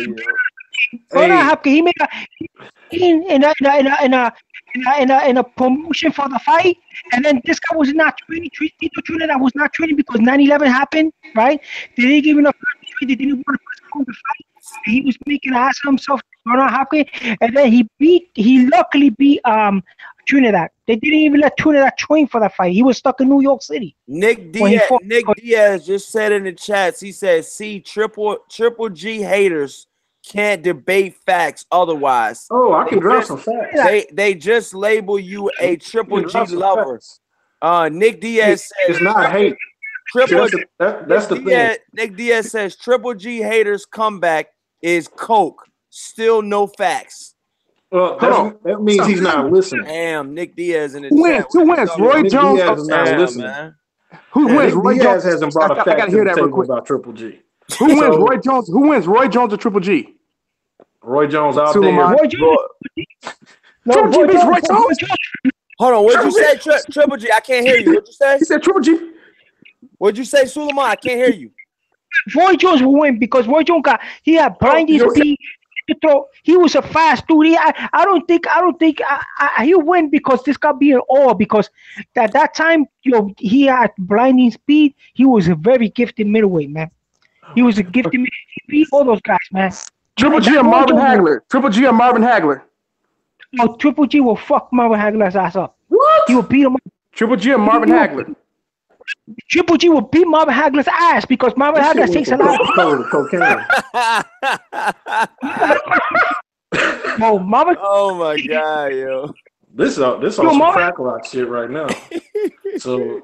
Hey, Alex Santos, why you time Nick Diaz out, man? He was just talking boxing, it looked like, man. Yeah. He ain't got time the guy out. All he was doing is just talking boxing, man. Come on, man. He saw Alex Santos so Nick Diaz to fuck off already. You come on, Alex. I gave you the wrench. You can't. If they gonna talk, if they like Triple G, man, and they saying we're haters and stuff like that, they ain't personally fucking with us. They just this boxing talk, man. And listen, Hold on, Suleiman. Hold on. Let me tell everybody that has a wrench, man. When you're in the wrench gang, to be honest with you, you can't be biased, man. You know, when you own that wrench, you cannot be biased. That's why I give wrenches out, man. And that's the way a good show is run. You do not give out wrenches to biased fans, okay? I'm being honest with you, Alex Santos. I gave you that wrench. Just respect him. You don't, even if you don't respect what he says, you know, he's not making any racial slurs. He's not trying to come at your neck. All he's saying is Triple G haters could bring up the coke and they have no facts and all of this shit. I mean, he's not really coming at anybody's neck. Me and Cali and Trap House and World Breaker Boxing have heard a lot worse, man. I'm being honest, man. Yeah, Corey, check this out. I just want to say one thing, man. If anybody need to be put in time out of Suleiman.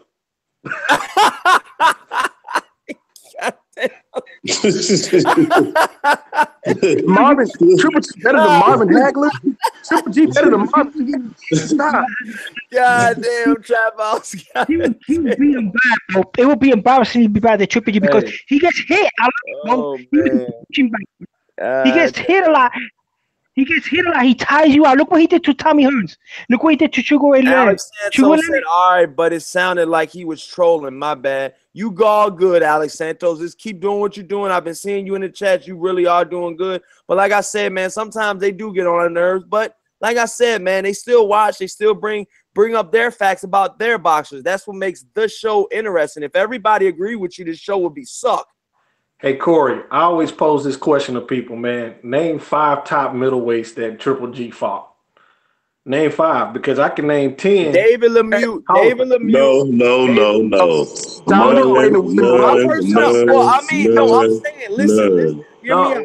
The David Lemieux that fought him at the time, they had my pay-per-view buy. That's all I'm saying. And I don't buy pay-per-views that often. They had my pay-per-view buy. That was a very good fight. I mean, leading up to that fight, I honestly thought in my heart of hearts that David Lemieux could slug it out and beat Triple G. I truly thought that. You know, I'm being honest with you, man. I'm being honest with you. That's why I said David Lemieux first. Danny Jacobs. Suleiman said that Dominic Wade was a legitimate, was a top 10 fighter. Listen, I'm not saying that David Lemieux isn't a. Your question was name 5 elite fighters. Yeah, 5 top actual middleweights that he. Okay, fought. all right. So I'm not saying that. David Lemieux is the best middleweight, but he was a title holder. And he did earn that title shot. And he did earn that title. That's all I'm saying. That's all I'm saying. Number 2 is Danny. Suleiman said Dominic Wade was a top 5. Number two is Danny Jacobs. That's number 2. Number 3 is Canelo Alvarez. Okay, that's number 3. That's where I disagree. Because Canelo's a natural 54. Yeah. This is why I disagree. Canelo's a natural 54. Canelo may have fought, 2 or 3 fights at 54 with actual semi-credible people. I look at Ann Wolf's boy that they didn't contract Ann Wolf in the fight. Canelo fights on caveats, bro. Hey, if they got a broken arm, shot in the back a little bit, he's gonna fight you. What's happening? What's up, my brothers? What's going on with it? Trap House Boxing. Hey, you gotta listen to Suleiman, bro.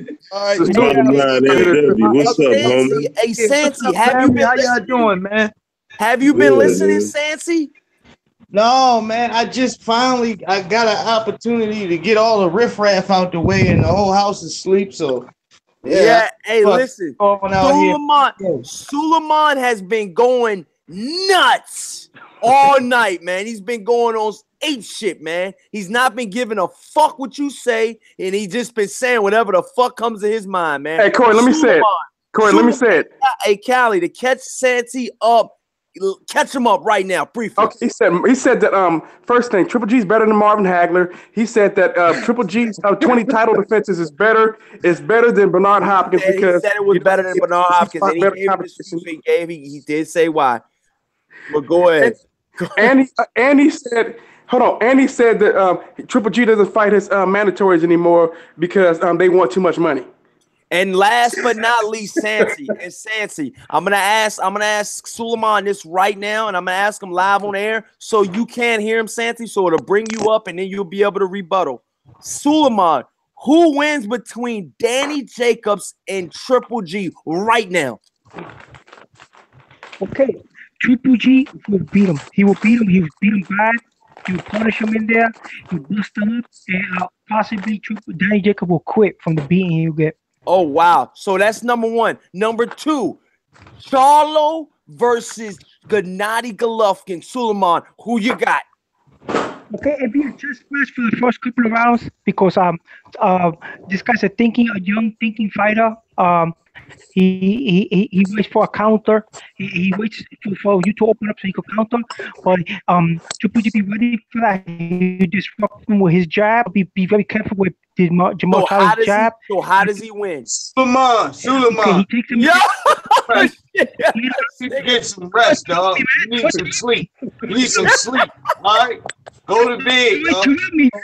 Go to bed. I don't know what you talking about, man. I don't know what happened.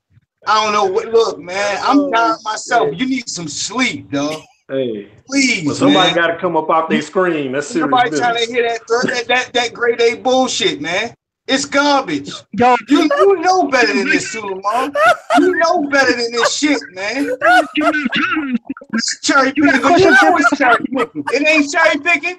It's not cherry picking. Hey, Santi. Who want too much money? Who is he talking about? Stop, man. Santi, Corey said all this stuff, man. Need some rest, y'all. Just get some sleep real quick, y'all. Santi. And read what you're talking about, man. It don't make any sense. It don't. I don't understand. I'm black. I root for black fighters. I get it. I'm black. You know, you're Spanish. You root for the Spanish fighter. I get it. But that don't make no fucking sense, man. This is the problem. No, Santi. And try to have conversations about this. People won't be realistic. You know he's cherry picking. Santi, he don't do. Oh, Nick, hold on. Nick Diaz, hold on, y'all. Nick Diaz just finally admitted, y'all. He says in the chat, he says, respect. I'm saucy off the liquor. So he is under some type of influence, y'all. So he did just tell on himself. So now we can go about that the right way. But go ahead. Okay, yeah, like I was saying before, I was really interrupted. Okay. Oh no. I was really interrupted. Okay. Jamal Charlo will try to walk down Triple G. Triple G will know that he's waiting to avalanche with a barrage of punches. So he'll be very careful. He'd use the jab, wear him out, attack his body. Nobody says attack Jamal Charlo except Triple G in this fight. And just suddenly knock him out with an uppercut out of nowhere. And just you see like Jamal Charlo, and it'll be the other fight. And then after he retire, he said, I'm hanging up the gloves. I'll beat all the top contenders. Who's hanging up the gloves? He beat Jamal. What top contenders? Where are they? Are they in the bushes? Are they in South Africa somewhere? Go get them. Drag them out the bushes by the leg. Who? Where are they at? I'm hanging up the gloves to stop myself from getting beat up by these assassins. Like you know Kalamazoo, my homie Kalamazoo, my homeboy. Him, that middleweight. Hey, paint chips is real. God damn. Yeah. This shit is crazy. Like, I'm not even. Corey said all this up, man. Stop saying that. What you doing? I'm not mad at you, brother. Hey, Callie, be completely honest with the panel right now. Callie, be completely honest with the panel right now. Did I set this up? Is Suleiman like this on a daily? Like this on a daily. Corey, that's not what I'm saying, Corey. Corey, what I'm saying is you get them going, and then you go right behind that. You line the perfect people up to follow up right behind that. This is Corey Lee's boxing. Back with another banger. Hey, Santee. He said that Jaime Munguia was a credible opponent for Triple G. He said that a few weeks ago. Jaime Munguia from Mexico. He hangs the glove. He hangs the gloves up after fighting the dumpster workers. After he fights the manager from Hip Hop's Fried Chicken, he hangs the gloves up because he's done it all. He's just so glorious. Get him out of here. Get some sleep, Suleiman. Wake up and then then talk about it, man. Just like relax your mind for a second, brother. Please, man. Something else is going on, man. This ain't got nothing to do with boxing. No. Looking at box reps, Triple G has made a career fighting special ed students and paraplegics. He's a decent fighter, okay? He's a decent fighter. Oh my God. At this point, out of every fight that we want to see, he's gave us one. That's the Daniel Jacobs fight. That's a circumstantial fight. Yo, why Nick Diaz is in the chats. He says Daniel Jacobs and Canelo are bums. Go ahead, Santi. Come on, man. We know better.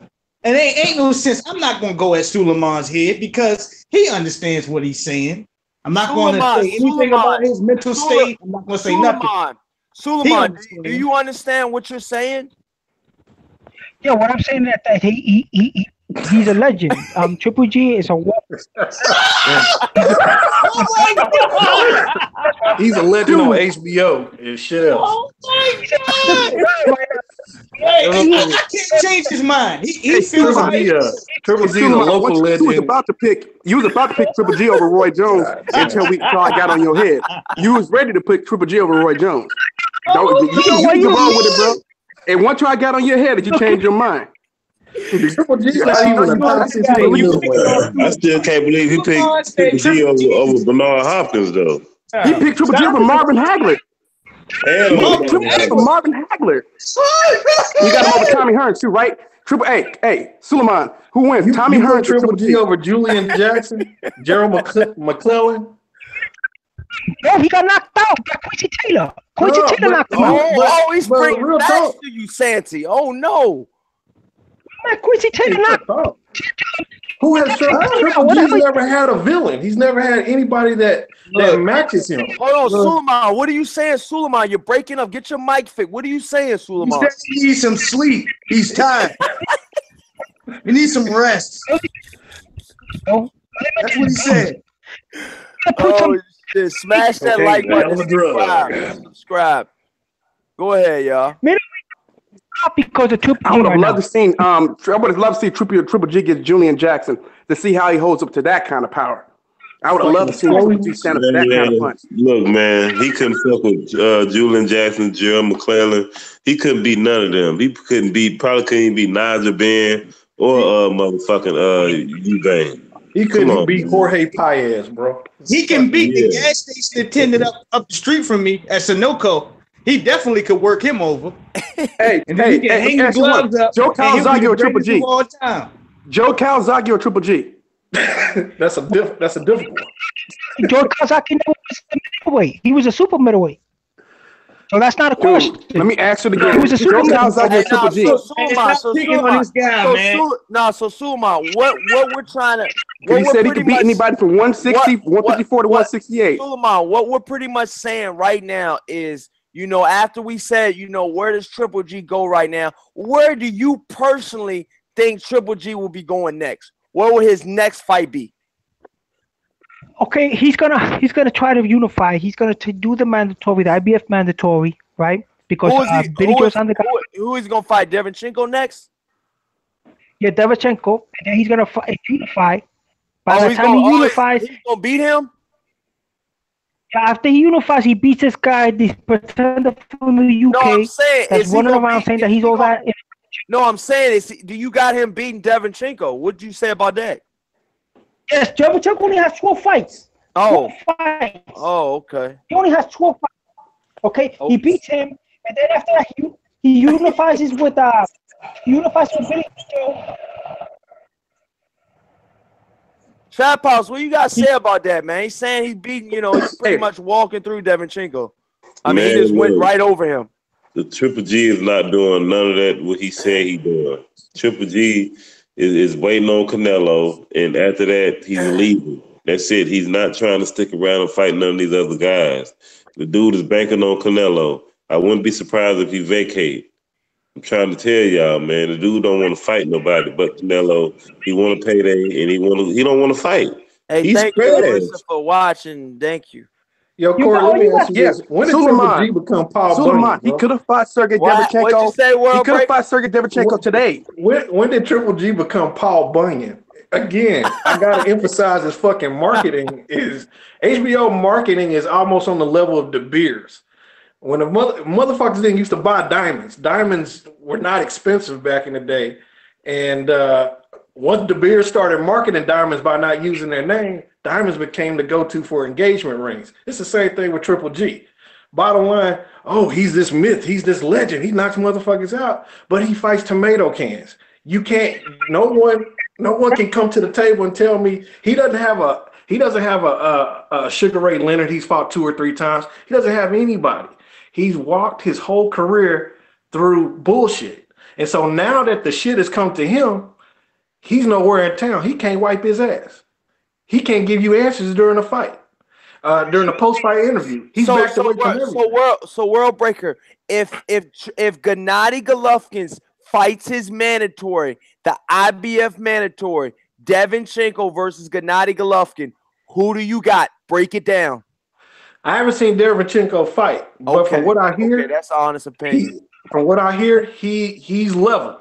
Now I'll go through the other 3 possibilities. That's Billy Joe Saunders, Charlo, and Jacobs. Billy Joe Saunders, he can't hit Billy Joe. Billy Joe will clown him. They're on European level. They're a good match. Charlo and Jacobs beats him a second time. I think Jacobs was gun shy initially in the first fight. I don't think he'll be gun shy the second fight. I think he's going for the fucking brakes on him. Charlo knocks this motherfucker out in 4 rounds, period. Because Triple G comes forward, Charlo comes forward. Charlo's willing to take a punch to blow your ass out. He's younger. He has the guns. And I looking at him, he's coming in about 175, 180. Real top, on fight night. And that's just the way I see it. Triple G doesn't have the mobility. He doesn't have the talent to defend. He's susceptible to brutal punishment from athletic people. That's why you never see him fight athletes. He fights little small motherfuckers like Canelo, who Canelo knows he has a chance to beat because Canelo's quicker. He hits just hard enough to score, and he can move out the way of anything that Triple G. So Santi, who do you got winning right now if Triple G fights Devinchenko next? That's what they're saying. That's what they're saying the next fight is going to be. That's what Trap House and a couple other people. It's Cali. That's one of his options. That's pretty much the option. And Trap House and Cali, is that what y'all are saying, that he has to fight him next or he's got to vacate? What are you guys saying? Yeah, he has to fight him next or he gets stripped. That's what's going to happen. Because I don't believe Canelo going to give him that fight in September. Canelo's going to take a tune-up fight. I believe that Triple G Canelo's going to take a steroid break. Just anywhere near some true opposition, one of them hungry guys is going to beat the chicken feathers off of his ass, and it's going to be bad. I agree. All right, you ever seen a nigga go to the casino and lose everything? It's going to be like. What are you talking about? Go to the casino and lose everything. How he going to strike? Huh? What are you talking about? Go to casino and he said he gonna come back and have no belts, man. That's what he's saying. Go to the casino and lose everything. You're talking shit in the car about how he going to strike and how he going to do this and that. Yeah. And he go back to the car at the end of the night crying. Yeah. That's what it's going to look like. Crying about what? About losing every goddamn thing. I'm talking about being stripped down. And it's like this. I get it. Triple G had to ride off of with Daniel Jacobs pump faking about how he would take the fight and he would need more time. But I mean, but Santi, let's be honest with everybody. Let's state the facts, y'all. Do you, Santi Walton and the rest of the panel, man? Do you guys think Danny Jacobs won that first fight, man? Yes. Yeah. Hell yeah. Hell yeah. Come on, man. It would have messed the Canelo fight up if they gave him that victory. Canelo beat him too. Yeah. I don't think Canelo beat him. I think Canelo beat him. I thought that fight was a draw. Come on, man. Y'all can't all team up on them. I mean, no, I'm just saying I had Canelo winning and Jacob winning. I'm just being real. That's just my opinion. So Trap House, you just ain't fucking. So Trap House, no, you just ain't fucking with Triple G. No, Corey, it ain't that, man. I just thought that he really lost those 2 fights. Oh, I mean, damn. You ain't giving that man no chance on none of those fights. He is trash, he got exposed by Cal Brook. Cal Brook exposed that man. That's what I was trying to tell. That's what I've been trying to tell. Everybody agree to that. I try to tell Trap House that. That's what I try to tell Trap House. Man, you ain't trying to tell me shit, Corey. Quit playing, man. Triple G. And that opened up Pandora's box. Everybody wanted to fight him afterwards. And it is what it is. Andre Ward wanted to fight him before then. Remember, Andre wanted to fight him first. Hey, Sansi, what do you mean everybody wanted to fight him after the Kell Brook fight? You know what the hell I mean, Corey Lee boxing. Shit, but I'm saying what I'm saying is, they saying that he did get off that bullshit. No, man. but no, I'm saying that. But Kell Brook, but at the end of the day, Kell Brook got stopped. Kell Brook was 132 pounds. But the thing was, Kell Brook opened up the floodgates. Right. The thing was, people realized how good he can be hit by a pure boxer. That was one. Number two, with some skill and athletic ability. Exactly. Somebody with good foot movement that is elusive, that is able to use good counter punches and can see shit before it comes. And a lot of these fighters are like that. And also a fighter that ain't scared to go in there and get their motherfucking back dirty. And before you knew it, all of a sudden, Danny Jacobs went from... Nick Diaz in the chat saying Danny didn't win that fight, Triple G haters. And he also said Triple G knocked down Danny and won at least. Hey, let me say something about Nick Diaz. Nick Diaz, you got to stop licking Triple G's balls, man. You got hair in your throat. You for Triple G's balls for the last 5 years. You've been in my comment section. I had to block your little dirty ass. You've been in my comment section filthy. You're like a rodent, man. Somebody run this motherfucker over. Get him out of here, man. He's a pest, man. Let me tell you, man. He's like 3 cockroaches in the corner of your house, man. 3 cockroaches. I was trying to be nice to Nick Diaz because I remember a long time ago. Nick Diaz. Fuck Nick Diaz. Nick Diaz is a troll. Okay. So y'all said Nick Diaz is Triple G's back. He's an unwanted guest.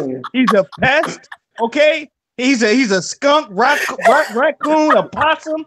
He's the bottom of the piss fish barrel. Stay the fuck away from comment sections. You're not loved. Your mother doesn't love you. All right? You in a pissy $40 a night hotel, and you need to be quiet. Corey about to kill himself, man. Right. Just load the gun right now and get it over with. Nobody loves you. You can find a peaceful stay at Sean Newton's channel where you can talk that bullshit. The fuck out of here. That was some abuse let me say this real quick. Basically, he's saying that his daddy should have wore a condom and his mama should have pulled out. That's a Willie D line right there, baby. Man, I'm telling you, Nick Diaz been in my comment section a while ago. I remember he put some fucked up shit over there. The rodent, they trap house. He's a rodent, man. A fucking rodent. I remember Nick Diaz, man. He said some real foul shit in my comments a long time ago. Real talk, guys. I don't know how old y'all are. I'm 38, be 39 this year. I remember back in the day when Brian Pillman was running into a house from Stone Cold Steve Austin. That's kind of how I see Triple G. Alex Santos said, Corey, that is why I timed out Nick Diaz. Disrespectful, yo. Would you say, Solomon? These guys are very disrespectful our subscribers, right? I mean, damn. I mean, do you ask a question to one of the fighters before? Who are the top middleweights that Triple G fought, right? That's all. You tired, yo. You sleepy, yo. You sleepy, yo. You ass kicker. Benadryl, yo. Benadryl yourself. Yeah. Are you good, homie? You best take that shit somewhere else. Don't try to play me, man, because I know you can play. I'll do shit with you on your ass, homie. Oh, you best. I'll treat you like you tired. You sleepy, yo. You sleepy. So Suleiman, be honest, Suleiman. I'm being honest with you, Suleiman.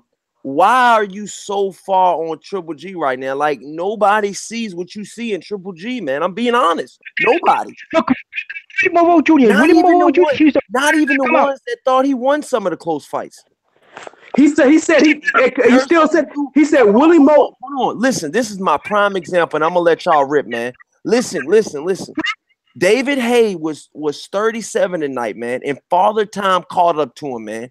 Who's to say when Triple G fights these young bulls that Father Time doesn't catch up to him? It happens time and time again. David Haye had a bunch of injuries, though. Triple G ain't been through no wars. I mean, I'm being honest. He's basically expressing Floyd Mayweather, man. What?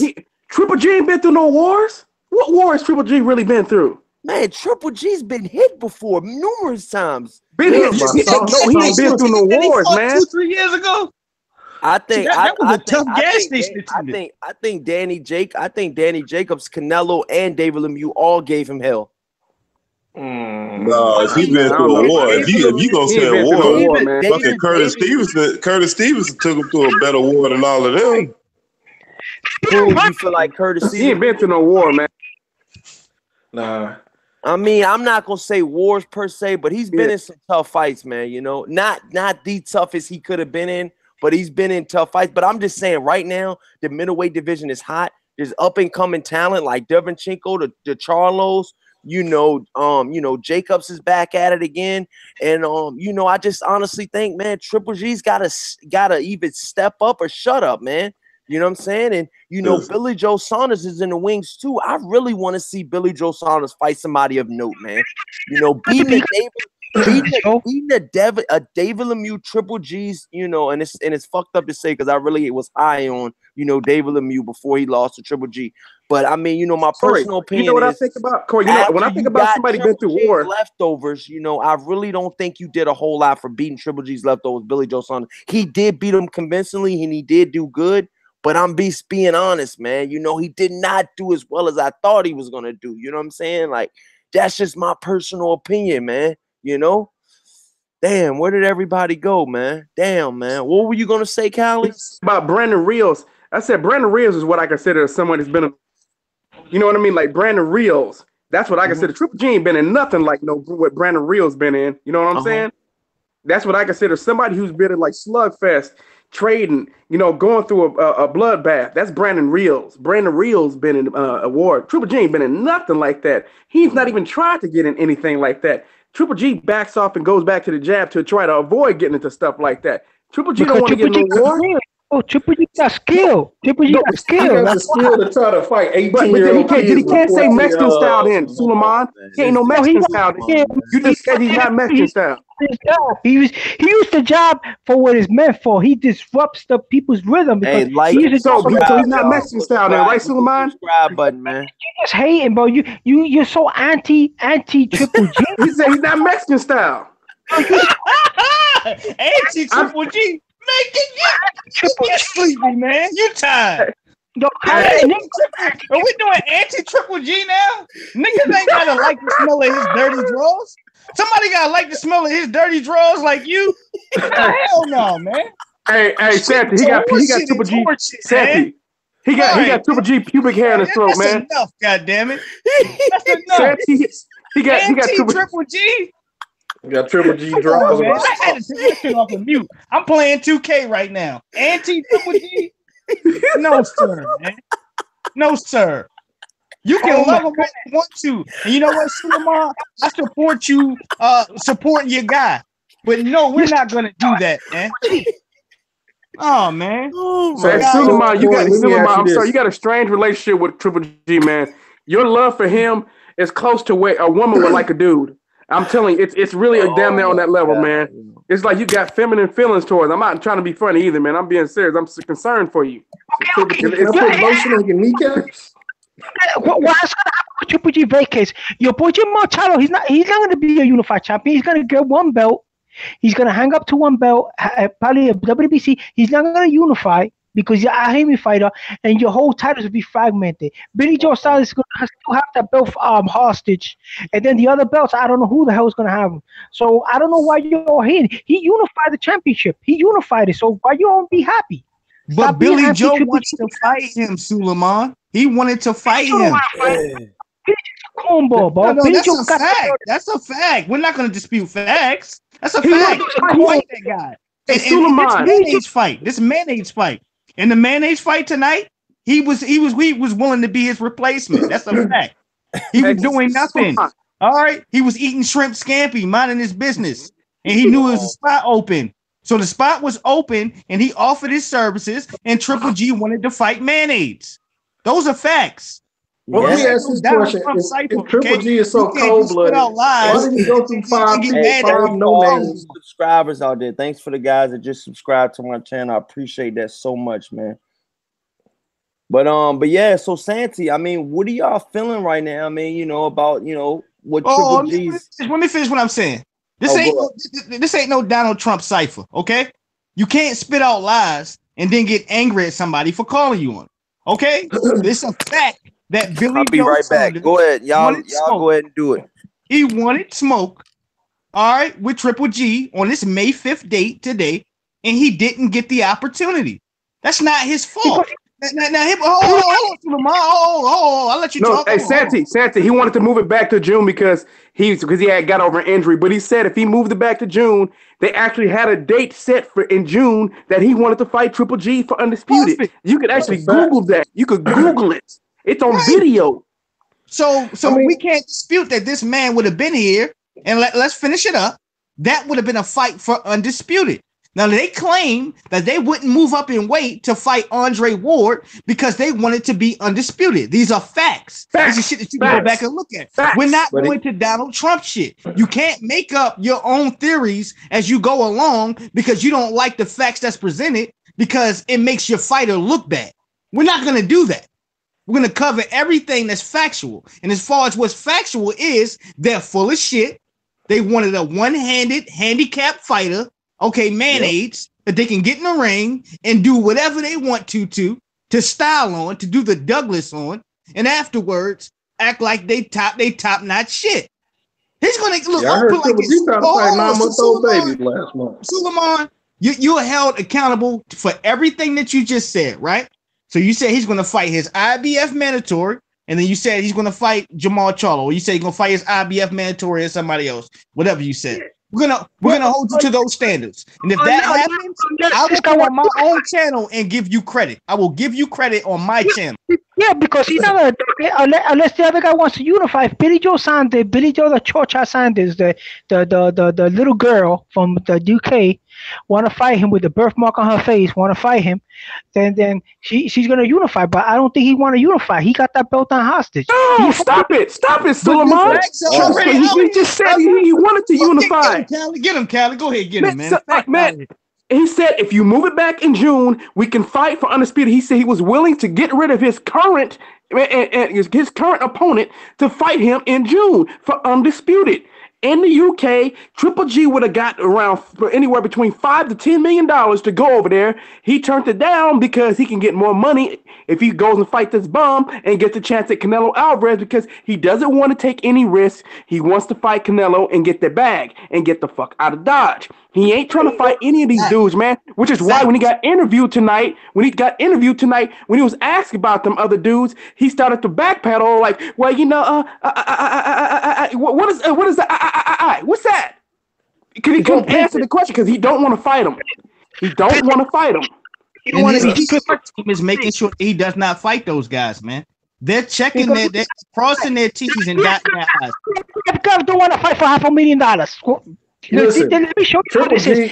Triple G has Suleiman, are you getting the money? Why are you counting his money? I don't get it.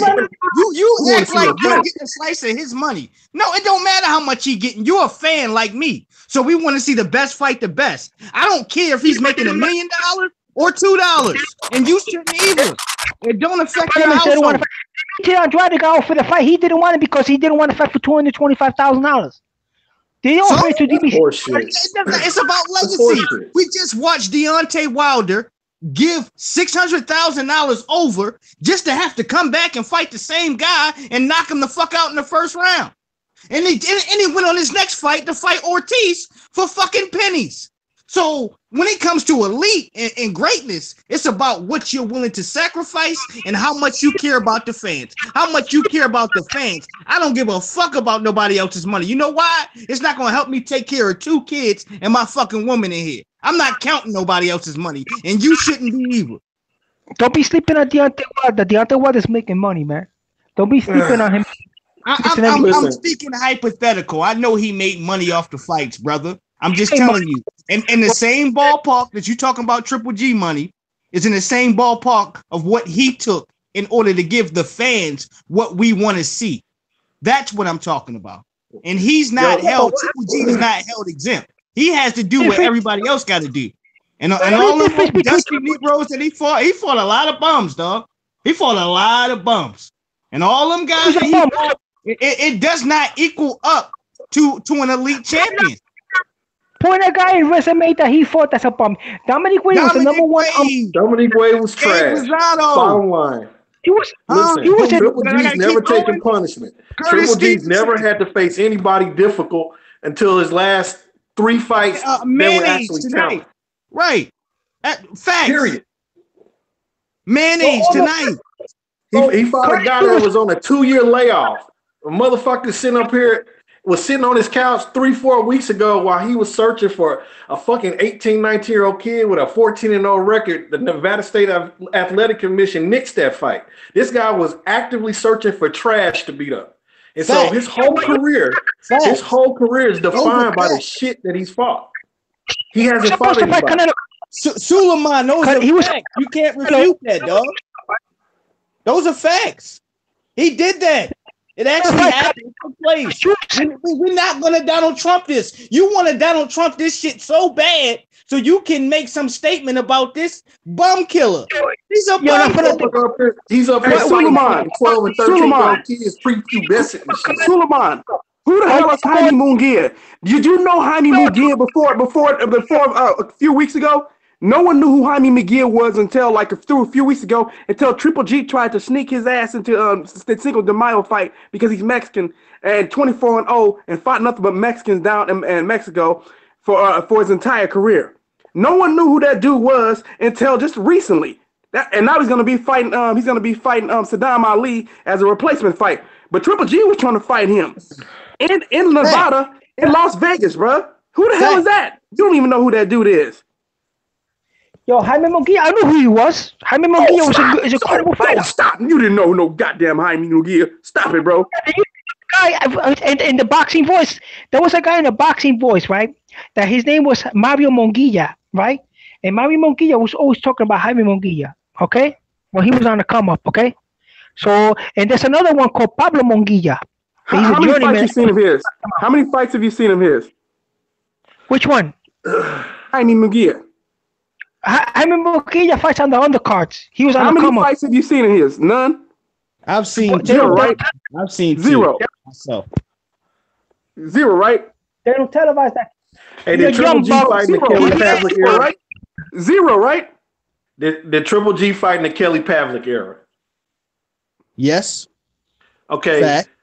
Now, where was he at? What stage was he at during Kelly Pavlik's reign? Or Jermaine Taylor's? Because I think Kelly Pavlik's last fight was like in April. Let him answer that. Let him answer that. He was on a come up. He was a young cat starting his career. He fought guys like Mikhail Makarov at that time. I mean, we can take a look at this real quick. Yeah, straighten this shit out. Please straighten this shit out real quick, because we're not gonna Donald Trump off the top of the head. If I'm lying, then oh well, let's move on to the next thing. You're gonna be accountable for every lie. Hey, Suleiman, you're going to be responsible as a man. You will be accountable for every lie that you tell. So go ahead, you keep going on. You're going to be accountable for every last one. Go ahead and look that up and give him the facts. We here for facts. This ain't personal. This is not personal. I'm trying to count. Chief, man. Yo, For every lie name, I don't you appreciate will be accountable. You know what I'm Every lie. I would say in 2012, just at a glance, Triple G had at least 20-something fights, or close to 20 fights. September 1st, 2009, he fought Grzegorz Proska, some type of Eastern European guy. He was God, nobody. a Polish guy. The guy was 28-1 when he came in. They fought at Tuning Stone Resort and Casino in Verona. So I guess it's Verona, California, for the IBF organization world middleweight title and the WBO Association world middleweight title. Hey, what's a world breaker? He was basically a Domino's pizza driver. That's who he fought. Right. Yeah, he fought a cripple kid in special ed, goddammit. So yo, Broxa was nice with his yo. You said what? Broxa was the shit back in the day. That's a Polish. He was a Polish fighter, yo. You caught in the damn mousetrap. You caught in that mousetrap, and you don't know how to get out. What did he say? Kelly Pavlik's last fight was in 2012. I think it was April of 2012 without me looking at it. So Triple G was already some type of champion. So why wasn't he facing Kelly Pavlik? Bernard Hopkins was still fighting at that time too at middleweight. And I think Jermaine Taylor had just beat his wife up or some shit like that. Mm-hmm. But what I'm trying to get at is Triple G has been around and he was nowhere near it. But he's giving people who are 19-1, like Willie Monroe Jr., a chance to fight for the belt at 19-1 with no experience in 2015. Marco Antonio Rubio, who's been around, fucking since probably Duran with a 59-6 when they fought. So, at the end of the day, he doesn't have anybody on his resume worth the fuck except his last 3 fights, not counting tonight's fight. Saul Alvarez, who has a great resume, but he has some asterisks to that resume, is a fucking junior middleweight. Daniel Jacobs is the only true middleweight he's fought in the last several fights, bro. So, and Daniel Jacobs gave him the business and really won that fight. He got gifted the win simply because they needed to make the Canelo fight. Big money. The belts we're talking. Tell me if I'm lying. Hey, let me bring this up real quick, since because we all know that remember when Triple G said that he didn't want to go up to 168 because that Andre Ward was too much for him, but he was willing to go up to 172 to fight Carl Froch, but he wanted to fight Andre Ward at 164. He would go to 172 to fight Carl Froch, but he wanted to fight Andre Ward at 164. Facts. Now tell me that's not a bitch. I don't know what to do. These guys are too tough for me. This is how this fucker is. Bottom line. He's been cherry picking. He's been cherry picking for a long time. And I can give him this. There was a lull. There was a depression in the middleweight division for a while. I can't discount that. But the bottom line is he hasn't taken punishment over the course of his career. And so physically speaking, he's apt to fight. Bottom line. So he has a box full of mandatories who can give him credible fights, and if he can beat them, Suleiman bounce. He ran his ass up out of here. That's what happens when the facts hit you. He ain't run. I'm about to say, bro, don't you dip out. Take this fade. Take this fade. What's going on, y'all? How's everybody doing? He's supporting this guy. Not only is he supporting this dude, but he's still here to support him. Despite whatever we're talking about, look, that's what I'm trying to say. So Suleiman, right now, right now in the world of boxing, who are you feeling right now that's coming up? Like next week, you got Lomachenko versus Linares, man. You was telling me that Linares, you picked Linares last week. And then, the same sentence, you said it was going to be a draw. And then right after that, you actually went to pick Lomachenko. That's the first time in Corey Lee's boxing history that somebody actually picked 3 different picks in 2 minutes. Now, you know why? Because why did you do that? Why did I do that? Because I'm looking at that Lomachenko skill asset. Lomachenko's skill asset is immense, bro. He has a tremendous amount of skill asset. He fought world class fighters. He's been he's been in a gutter war with Orlando Salido, and he lost by split decision. But you pick Linares first. No, I was picking Linares because it's conditioning, but at the end of the day, Linares never faced a guy like Lomachenko. Look at So what did you pick it, and then you had to think about it? Because then you said a draw after that. You said a draw. You brought it to me as a spontaneous Callie, remember when he said that last night, Callie? You brought it to me as a spontaneous thing. You know what I'm saying? You know, so you gotta understand my point of view. I feel you, dog. I feel you, dog.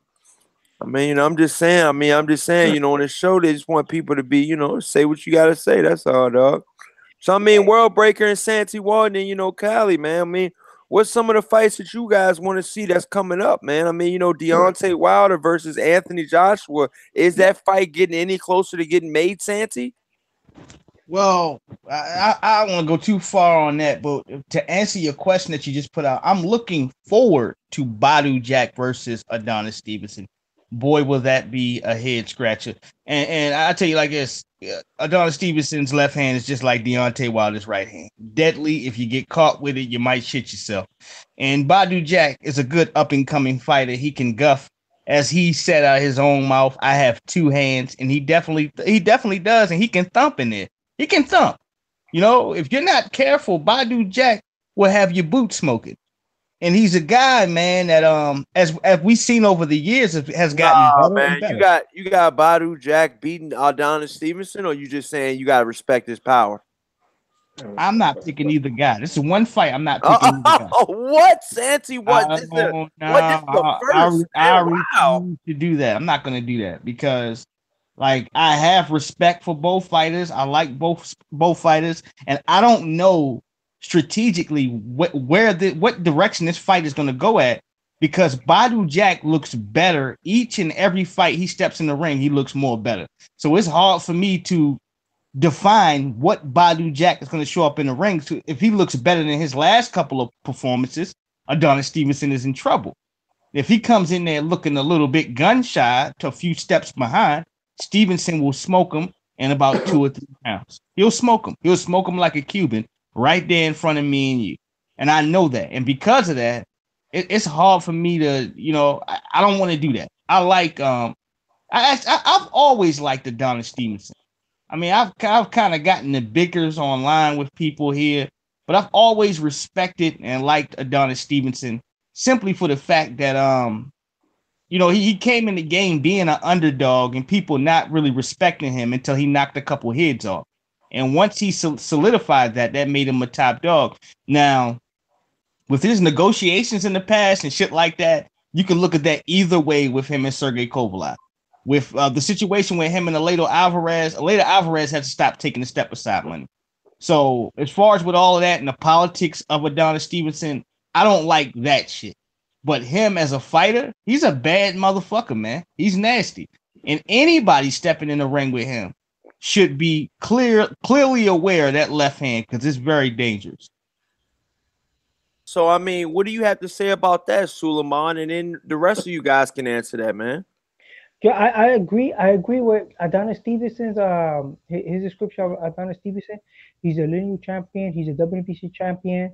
Being with all this bullcrap politics when you're a unified champion, that's why a lot of guys just want to keep 2 belts, like the lineal championship and the WBC, because like even Floyd Mayweather did that.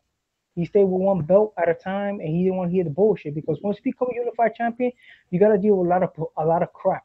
You know what I'm saying? So and people are always gonna say that you go defend your championship 20 times, and people still always have something negative to say. So you know, Adonis Stevens got stopping power, but he's old. He's coming up on age. You know, it depends at that day. If he comes in old and a little chop on, then maybe Badu Jack might stun the world. But if he's on point, I'll give Badu Jack. He's gonna get a ferocious beating, and it's gonna be a wrap. Oh, okay, man. So Callie and World Breaker, man, how y'all feeling about the Badu Jack versus Adonis Superman Stevenson? It's been a while since I've seen Stevenson fight. I saw Badu Jack's last 2 fights. Badu Jack's the younger, fresher man. It may be a situation where age meets youth. You know, that's kind of how I look at it. Stevenson, you know, has a puncher's chance at the end of the day. But shit, I can't even remember the last time I saw him fight. I wanted to say that he fought Funfara was probably the last time I saw him, which I thought was yeah. I mean, he might, because to be honest with you, you got a point there, man. Adonis Stevenson is not very active. And to be honest with you, you know, to touch on what Santi was saying earlier, you know, my personal opinion is the reason why he's been inactive is because, you know, I think that he did have that Alvarez guy in you know, waiting, man. And the way he set it up, man, and the way he was able to just deduct that guy Alvarez for so fucking long is just shows you where the WBC is at, man. You know what I mean? For somebody to slip through the crack, a mandatory fighter to slip through any sanctioning body for over 4 years is preposterous. Corey, but he paid him. He kept paying him step aside money. That's why it's like that. God damn. It's not a premier division. Damn, 4 years. I don't care what division it was. Yeah. But that's why they treat it that way. It's business, boss. It's business. It's business, man. That's business, man. These guys are businessmen out there. He was a pimp before he became a champion of the world. So he took that of the money, Suleiman. You're not a businessman. Stop talking this boxing is a business. Do you own a business? You probably don't. Let's stop, yo. Cut it out, yo. You sound like Eddie Hearn fans. That's what I do all day. They got all these people online talking this boxing is a business bullshit, holding up good fights that we're supposed to see. And some of these cats, and I'm not talking about you, Suleiman. Some of these cats living in their auntie basement and they ain't got a dime to their name talking about boxing is a business. Shut your dusty ass up. That ain't for you, Suleiman. But it's for other people. He was defending Eddie Hearn. He said he was acting like an Eddie Hearn fanboy last week. To be completely honest, I've actually said that boxing is a business because the only thing I'm trying to say for the guys out there, you know, that want these dream fights to happen, but they don't understand the business behind it all. I want to see all of these fights happen, and what I mean by that is, you know, guys want the fighters to just take anything and fight. You know, I mean, to be honest with you, man, they're getting the shit beat out of them. Yeah, used to. You live and learn. If you don't live and learn, you're going backwards. And by all means, go backwards. I want to find some common ground. You deserve your worth as a fighter. I agree with that. But my thing is also this. But some fans don't see that at all. They don't think that. They think they just get in the fucking ring and just risk it all, and then end up like Major Trailer. Pretty much, I'm being real as I can be right now. Let's hit this right in the head, and with everybody. Nobody begged these fighters to get in the ring to get $500,000, to get $250,000, to get $1 million, to get $50 million. You chose to put these gloves on for a living. So since you chose to do it, goddammit, I shouldn't have to beg you to do what the fuck you're paid your livelihood to do. Yeah. I really mean that. So when I start to get into the flirt with this line of boxing is a business, hold on, I'm not getting paid for that.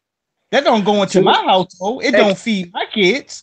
And as a matter of fact, these boxers, hold on real quick. These boxers, some of these guys that get up on high gravity don't mind shitting on the fucking fans, knowing what fights that we want, and forcing us to watch a gas station attendant like what we seen tonight with mayonnaise. Okay? And because of that, I'm careful with this boxing as a business shit, simply for the fact that you're not going to play the fans for you to fight gas station attendants for your whole career and say, well, you know, boxing is a business. This fight. And that's what I'm trying not to say, man. I'm not trying to say that. What I'm trying to say is fight these tough fights, but at the same time, you need to get compensated for these tough fights. You obviously know when a Charlo fights, you know, a guy like Centennial, he's gonna get paid. He's gonna get a little bit paid. You know what he gets paid. But check this out. What I'm saying is, Centennial versus Charlo, say Charlo gets paid $500,000. Okay, that's fine. That's his money. He does what he wants with it. That is what it is. But for the fans out there to think that Charlo is gonna take fucking $500,000 for Golovkin, fuck you. That's what I'm talking about. Yeah. Whoa. Hold on. Because I need to get this first. Let me get this first. In my personal opinion, okay, 500,000. I'm using your same scenario, case in point. Okay, same scenario. Okay, you're gonna take 500,000 for Centennial, but you're not gonna take 500,000. Alex Santos said gas station attendant. Go ahead, man. Not gonna take 500,000 for Golovkin. Okay. Now, I hear that. Now, it's fair that you get compensated well for your performance. Same way that I came out on a limb that said Wilder need to be paid more than 12 point whatever million. I remember you saying that too. Okay. So, I'm going to go back and I'm going to say this. In the same token, don't sit up here. But if you say Wilder shouldn't get paid $12.5 million for that Joshua fight, what is good for him? If that's not? No. Not when you just spitting and shitting on a man and taking the rest of the revenue when it's $100 million fight. We're looking out for his best interest on a level that he needs to be respected. It's no different than an actor. If an actor is used to getting paid 500,000, their going rate is 500,000 everywhere that they go. So we're gonna pay you what you normally get paid for a high role. So let's go back here. I want to be throwing. Don't throw me off my point. Hold on, you're taking me. Go ahead. My bad. Go ahead. I do that from time to time. My bad. To get it back on this case in point, 500,000. Okay. If you are a person in Golovkin's place and you have fought a Dominic Wade for $2 million, right? And you have an option to fight Jamal Charlo for $2.5 million or $3 million. I don't want to hear this boxing is a business talk. I don't want to hear that shit. People flirt too much with that shit when they feel like it's a dangerous fight for them. But Sansi, I feel like fans use boxing as a business in the wrong terms. I feel like that's what I'm talking about, right? I agree with you. I agree. But when they talk to these boxing is a business and they go off of this, and I'm gonna pass it to Suleiman after this. When they go ahead and talk this boxing is a business bull crap, which I hate this shit, because a lot of times it comes from a fighter that's fucking ducking, and you can look on their resume and see where they've took less or fought some soft ass opponent and took less. And here it is. It might be a big fight right here where you're getting 10, 15 million. And they looking at you talking about, well, boxing is a business. And this is no, motherfucker. If you fought Dominic Wade for $2 million, goddammit, and this Charlo fight is $4 million, I expect for you to take that fight. And I don't want to hear this boxing is a business bullshit. And we need to cut that off. And another thing too, before you pass it off, another thing too on that same point. If the Triple G fans say that boxing is a business, and they're going that hard on Triple G saying boxing is a business, he's not gonna fight, Charlo for just anything. But you gotta understand, he made about $5 to $10 million for the Canelo fight and went right back down to make $1 million for Vanez. So I don't want to hear that shit. Exactly. So, let me say this real quick. Boxing is a business only when it's a tough fighter. That's when it becomes a business. Before that, it's all about prestige. But I'm being honest as well, man. Some of these tough fighters that actually fight these tough fights to get to that level, like a Charlo. I'm not saying Charlo's fighting the toughest guys right now, but he's got a couple tough guys on his resume. I'm being honest. His last guy he fought was not that tough. Centennial, in my eyes, that was a wash fight. In my eyes. It was. When you're known for fighting bums, I don't want to hear boxing as a business from you. But I don't want to hear it from you. When you're known for fighting some motherfucker that works overnight, man, at the motherfucking McDonald's up the street, that's your opponent, and you talking your last opponent, and the Charlo brothers is up underneath your ass, and the microphone gets in front. Well, boxing is a business. Get the fuck out of here.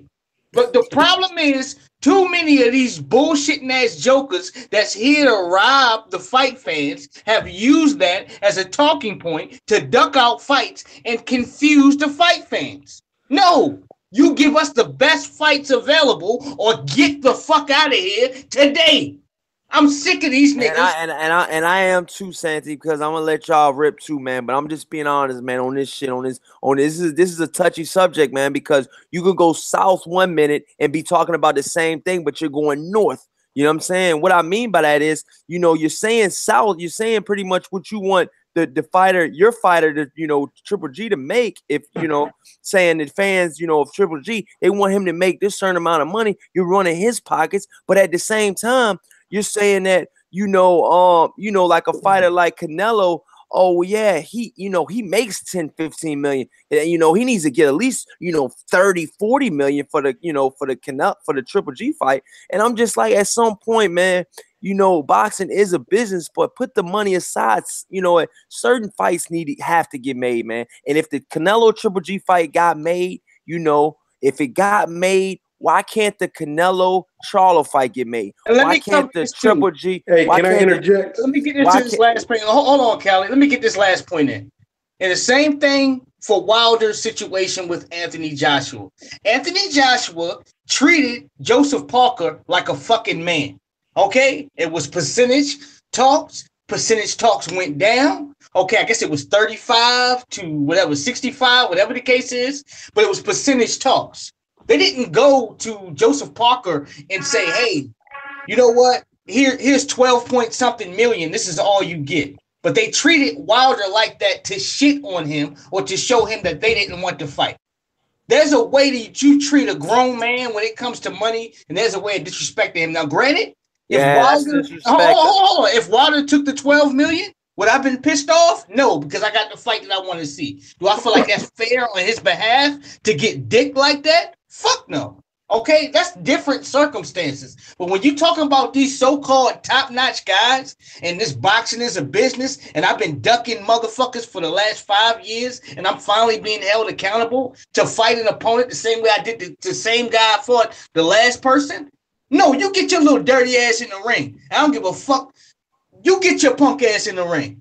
That's my point. Go ahead, Callie.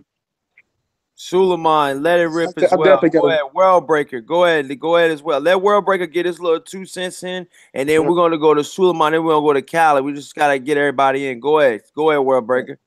I'm actually a business guy. So in real life or what you saying? Yeah, in real life. Oh, okay. So in my 20s, I owned 5 nightclubs, right? Okay. In Dallas. When I had promoters come in, promoters would promise me the world.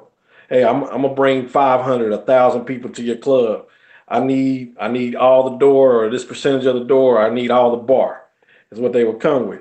My whole thing was prove it in one night. How long do you need to work up to this number? Yeah. And so in business, I let people give me their deadlines and their goals. You pretty much let people hang themselves. Exactly. So, but at the end of the day, I learned in business, you are what your record says you are. And that's why I go back to Triple G record. Your record says that you don't fight tough competition.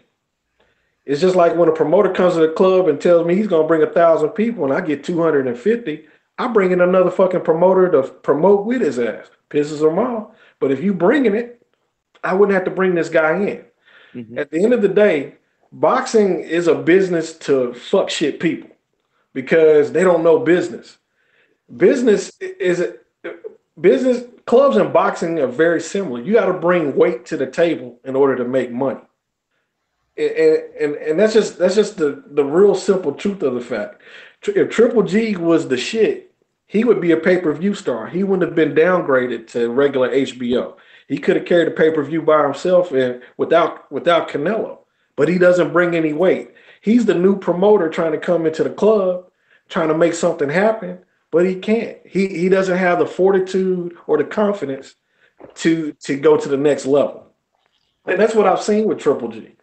And again, I like Triple G, but he doesn't fight anybody. And so now that he does fight names, they're fucking smaller than him. And you know, that's my 2 cents. It's not coherent or anything. Hey, please go further into depth, man, because you were going somewhere. Go ahead, man. I want to hear a little bit more of this. I mean, Triple G. Let's take Canelo for instance. Canelo, for all intents and purposes, is a swole 160. He's a 154 guy. He's not going to fight any of Triple G's mandatories. I don't see him fighting Saunders. I don't see him fighting Charlo. I don't see him fighting Jacobs. They're too fucking big for him. He specializes in marketing and making money. He pretty much essentially replaced Floyd Mayweather as the go-to pay-per-view guy. But now that he's he pretty much solidified himself as the A side. Right, he solidified. But see, that's the thing. The A side is whoever brings the money to the table, which in that case he's going to be. Corey Lee Boxing he's the last guy on pay-per-view that's going to make some substantial money. That's what he's saying. Oh, at this point in time, until someone else rises up. If fucking Anthony Joshua beats fucking if Deontay Wilder beats Anthony Joshua, America might fucking have one. Hey, the winner of that fight could be a global monster. Let's go back on this point, man. I want to hear what he's saying. Well, the bottom line is Triple G career is defined by bullshit. HBO needed an easy target to market that they could push on to people because somebody in their camp didn't see the business future. They didn't have depth. I can't remember the point in which Triple G came up with HBO exactly, but there was a lull there. So Triple G never manifested the big fight. That's why Triple G is a mid-tier. He's a mid-card fighter that HBO is stuck with contractually. He can't carry the load. It's a big guy. If he fights Jacobs again, that's a big fight. If he fights Canelo, it won't be as big as a Canelo 2, but it'll be a big fight because of what happened the first fight, because of how close it is. It's marketing. But he's vetoing in that fight because he doesn't think he can win that fight in a second go around. If he fights Charlo, he loses everything. The guy's career is defined by low risk and low reward because he didn't make any money till Alvarez. And he's marketed on invincibility. And you can be invincible all day if you're fighting children and fucking cab drivers and prostitutes. That's how I look at how he fights. The last 3 people he's fought besides tonight have been Jacobs, who's a true middleweight, Alvarez, who's a junior, and Kell Brook on a 3-week notice. It shows he will take the opportunity to fight people with caveats. Hey, I'm gonna fight this guy on 3 weeks' notice. I'm gonna fight this guy with a short leg. It's always something. But when I looked at Triple G's record, I don't see any motherfucker that I would ever that comes to mind that's worth the fuck. And so my point is Triple G is the promoter that doesn't bring the weight to the table. And when you challenge this guy, he's not willing to graduate up. He's not willing to do what it takes to graduate up. But you see, World Breaker, when Triple G acts like he's like that, but when he fought Canelo, he had to do a hell of a lot of budgeting. They had to do a lot of shit that they didn't want to do. Tom Loeffler had to do a lot of budget because they knew that was that elite fight. If they got the Canelo win, the Canelo nod, Triple G pretty much calls everything at that point. But you also saw in that fight that Triple G wasn't on Alvarez level either. That's what he fought this guy to a draw. Even though I think Triple G won just off of accident. I think Triple G probably should have got the nod as well. But he did. But that's the thing against top level competition. Even though he's smaller, Alvarez is smaller. Triple G couldn't convincingly win that fight. But Suleiman, go ahead before we wrap the show up, man. Go ahead, man. Get the joint in. Okay, just to piggyback what he said, in my opinion, I think Triple G won that fight because his jab was scoring all night. and this guy, you don't think Triple G won, did you? Yeah, I did. Triple G won. Triple G his jab was all night scoring in his face all day.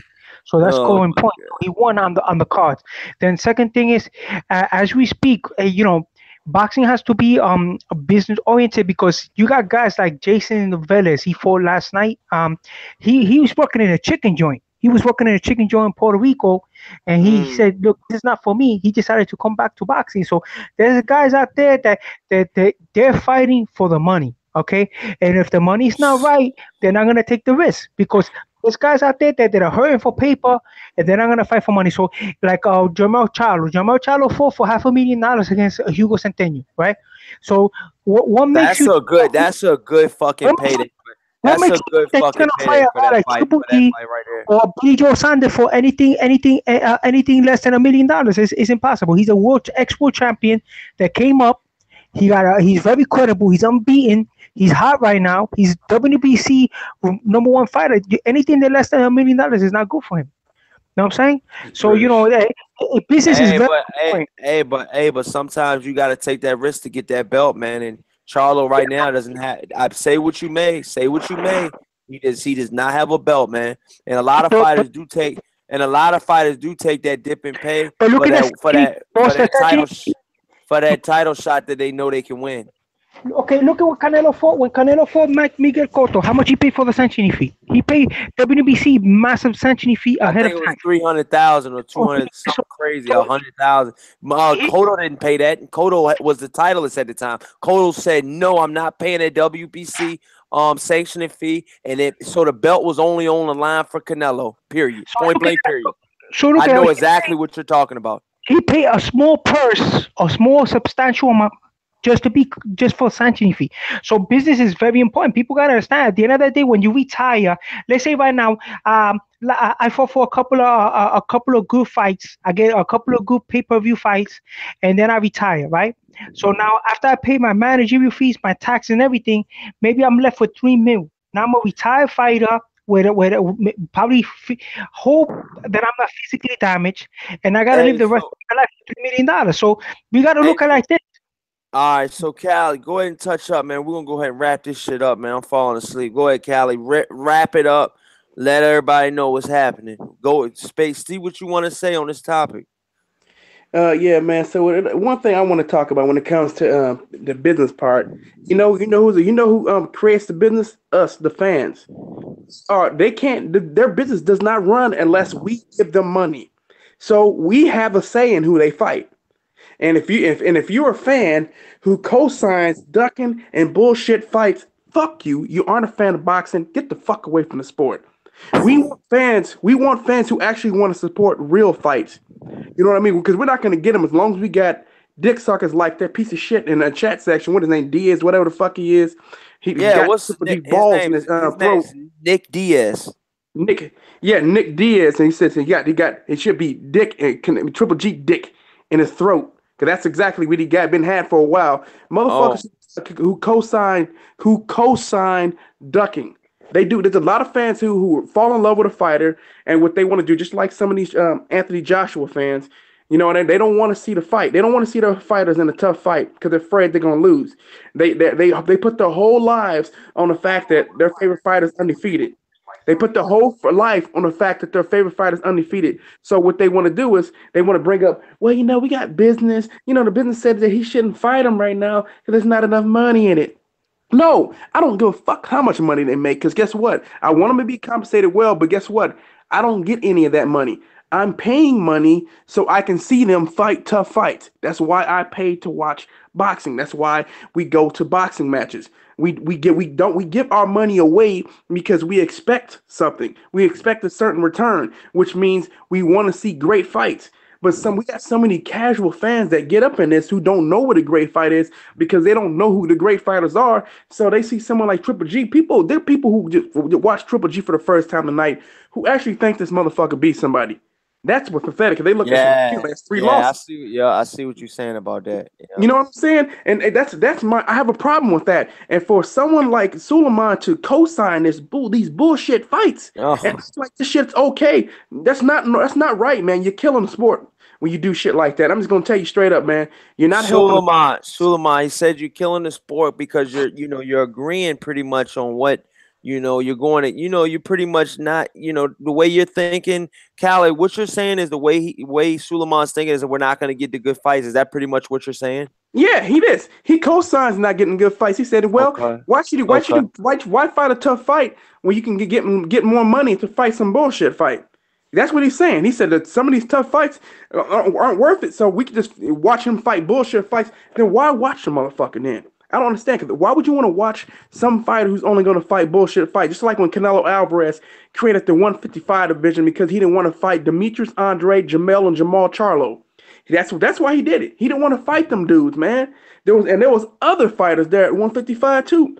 He didn't want to. I mean, at 154 too. So he created 155 to avoid tough fights, and he could just pick and select fights, and then he would pick that piece of shit punching bag, who don't train or give a fuck about boxing, Julio Cesar Chavez Jr.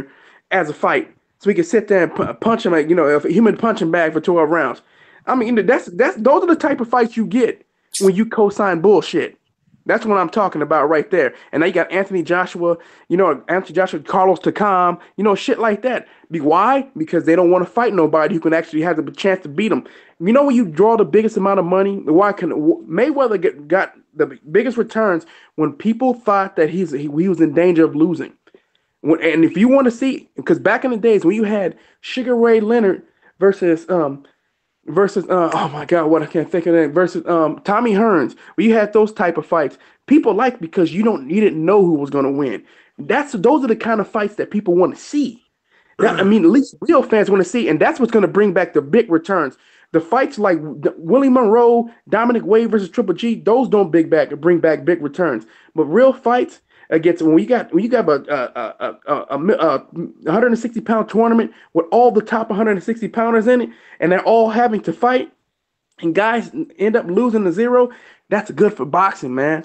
It's good for boxing because then we get to find out who the best in the division is, and we can always run that thing again because somebody else may come out on top another time. All right, you have to just do that once. All right, so with that being said, man, Suleiman, go ahead and say your finishing statements to wrap the show up, man. What I'm saying is, I don't know, man. All this stuff that Khaled's talking, we're gonna be able to run it back. We're gonna be able to run it back probably tomorrow or something, man. So you'll be able to finish it off. A lot of anti-Triple G hate, but you gotta understand the guys. At the end of the day, he's looking for his business. He's looking to prolong his career. He's looking what he's going to do. Who's hating on Triple G? Khaled. He got a lot of. Khaled got some again. He got a lot of hate for Triple G, but at the end of the day, he's looking out for his legacy. So we can. So like I said, you should co-sign these bullshit fights. That's what I'm talking about. You hurt the sport, bro. You hurt the sport. You do. Canelo do stop. Canelo and Miguel Cotto ruined the middleweight division. They're prima donnas. But he don't have to fight Canelo. He does not have to fight Canelo. He could fight Jamal Charlo, Sergey Derevchenko. He could fight Billy Joe Saunders or Danny Jacobs. He has other options. And it's gonna happen. You just gotta be patient. It's gonna happen. No, it's not gonna happen because he could have did it right now. It's gonna happen. He's not gonna. Basically, he won't break that right now. 20 defense record that he tied.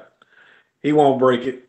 Because he won't be able to. He's not going to fight the guys that he can break it against. Bottom line. And you're going to be held accountable. Remember that, Suleiman. So it doesn't matter, whatever. You're going to be held accountable. So when he doesn't, you have to confess about your boy. We're prepared for your backtracking. Okay? Suleiman, what'd you say? What were you talking about in the chat just now? You said make America first.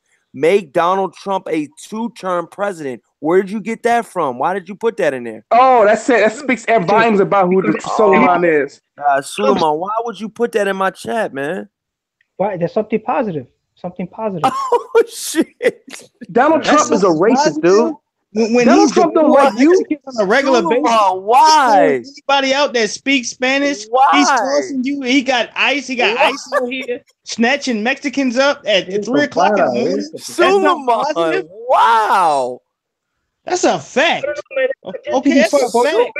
He's snatching Arabs and Mexicans up at 3 o'clock in the morning every night. He grabbing them out of 7-Elevens and Dunkin' Donuts. Look it up. American-born citizen. I don't have no. Suleiman, you said make Donald Trump a two-term president. You buck dancing, Suleiman? You buck dancing? Didn't I just make my point in the chat? I said that I said that Triple G fans are Trump voters. I was not. Oh my God! Hey, Suleiman. I mean, you said make Donald. You want Suleiman? Fans are also Sergey Kovalev fans. Suleiman, fans are Sergey Kovalev fans. The fuck to your people, okay? And you ain't eating butter biscuits with Donald Trump. Suleiman, you're Puerto Rican, right? Suleiman. And you're Puerto Rican, right? A butter biscuit be grape jelly. This shit ain't even funny though, man. This shit is ridiculous. This shit is ridiculous, man. How much you American citizen? How much you got? Suleiman. You're Puerto Rican, right? The moment you're American, you gone. He will send you to El Salvador today. You're not Puerto Rican, dude. You're not Puerto Rican.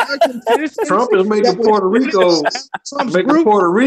He will grab your ass up. Y'all are suffering in Puerto Rico because y'all got hit with the hurricane. Donald Trump has done nothing for y'all. You Mexican, you Spanish. You said make Donald Trump a two-term president? He's gonna win. He's buck dancing. Oh my God, Suleiman, why? We in Sambo land. You shitting on your own people. This guy out of here, man. I knew it was something fishy about this. But this guy is rude, bro. This guy's a clown, bro. This guy that you put here, this dude that he got a picture of a dude with a mustache. He's a clown, bro. Oh, you're a clown. You fuck dancing. You fuck dancing for Donald Trump. A guy that hates your people. He hates your people. But he don't like you. All I'm asking, okay, I'm a clown. And Donald Trump is your white daddy. All I'm asking is one question. Suleiman, all I'm asking is this one question. Why do you like Donald Trump? I'm just asking a real question.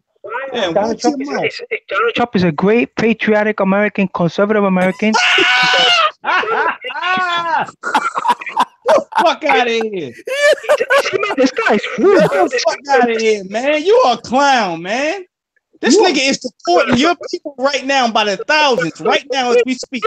People. Deporting your people. In the 70s, Donald Trump didn't allow Puerto Ricans in his apartments. He didn't allow Negroes in his apartments. 300 lies a day. That's how patriotic Donald Trump is. Suleiman, do you watch Suleiman? Wow, Suleiman, do you honestly, man? Get this guy. This show is very good because you got to see him, man. Yeah, you're a weirdo, man. You're a fucking weirdo. That don't even make sense. New York got money. You're a weirdo. You support Donald Trump and you're a Mexican. You're a weirdo, man. You're a fucking creep. I'm getting up out of here. This guy's a creep, man. Yeah, I know. You doing the weird shit you doing. You like lying ass motherfuckers. You create. Oh man, we gotta go, man. We gotta get out of here, man. Later, y'all.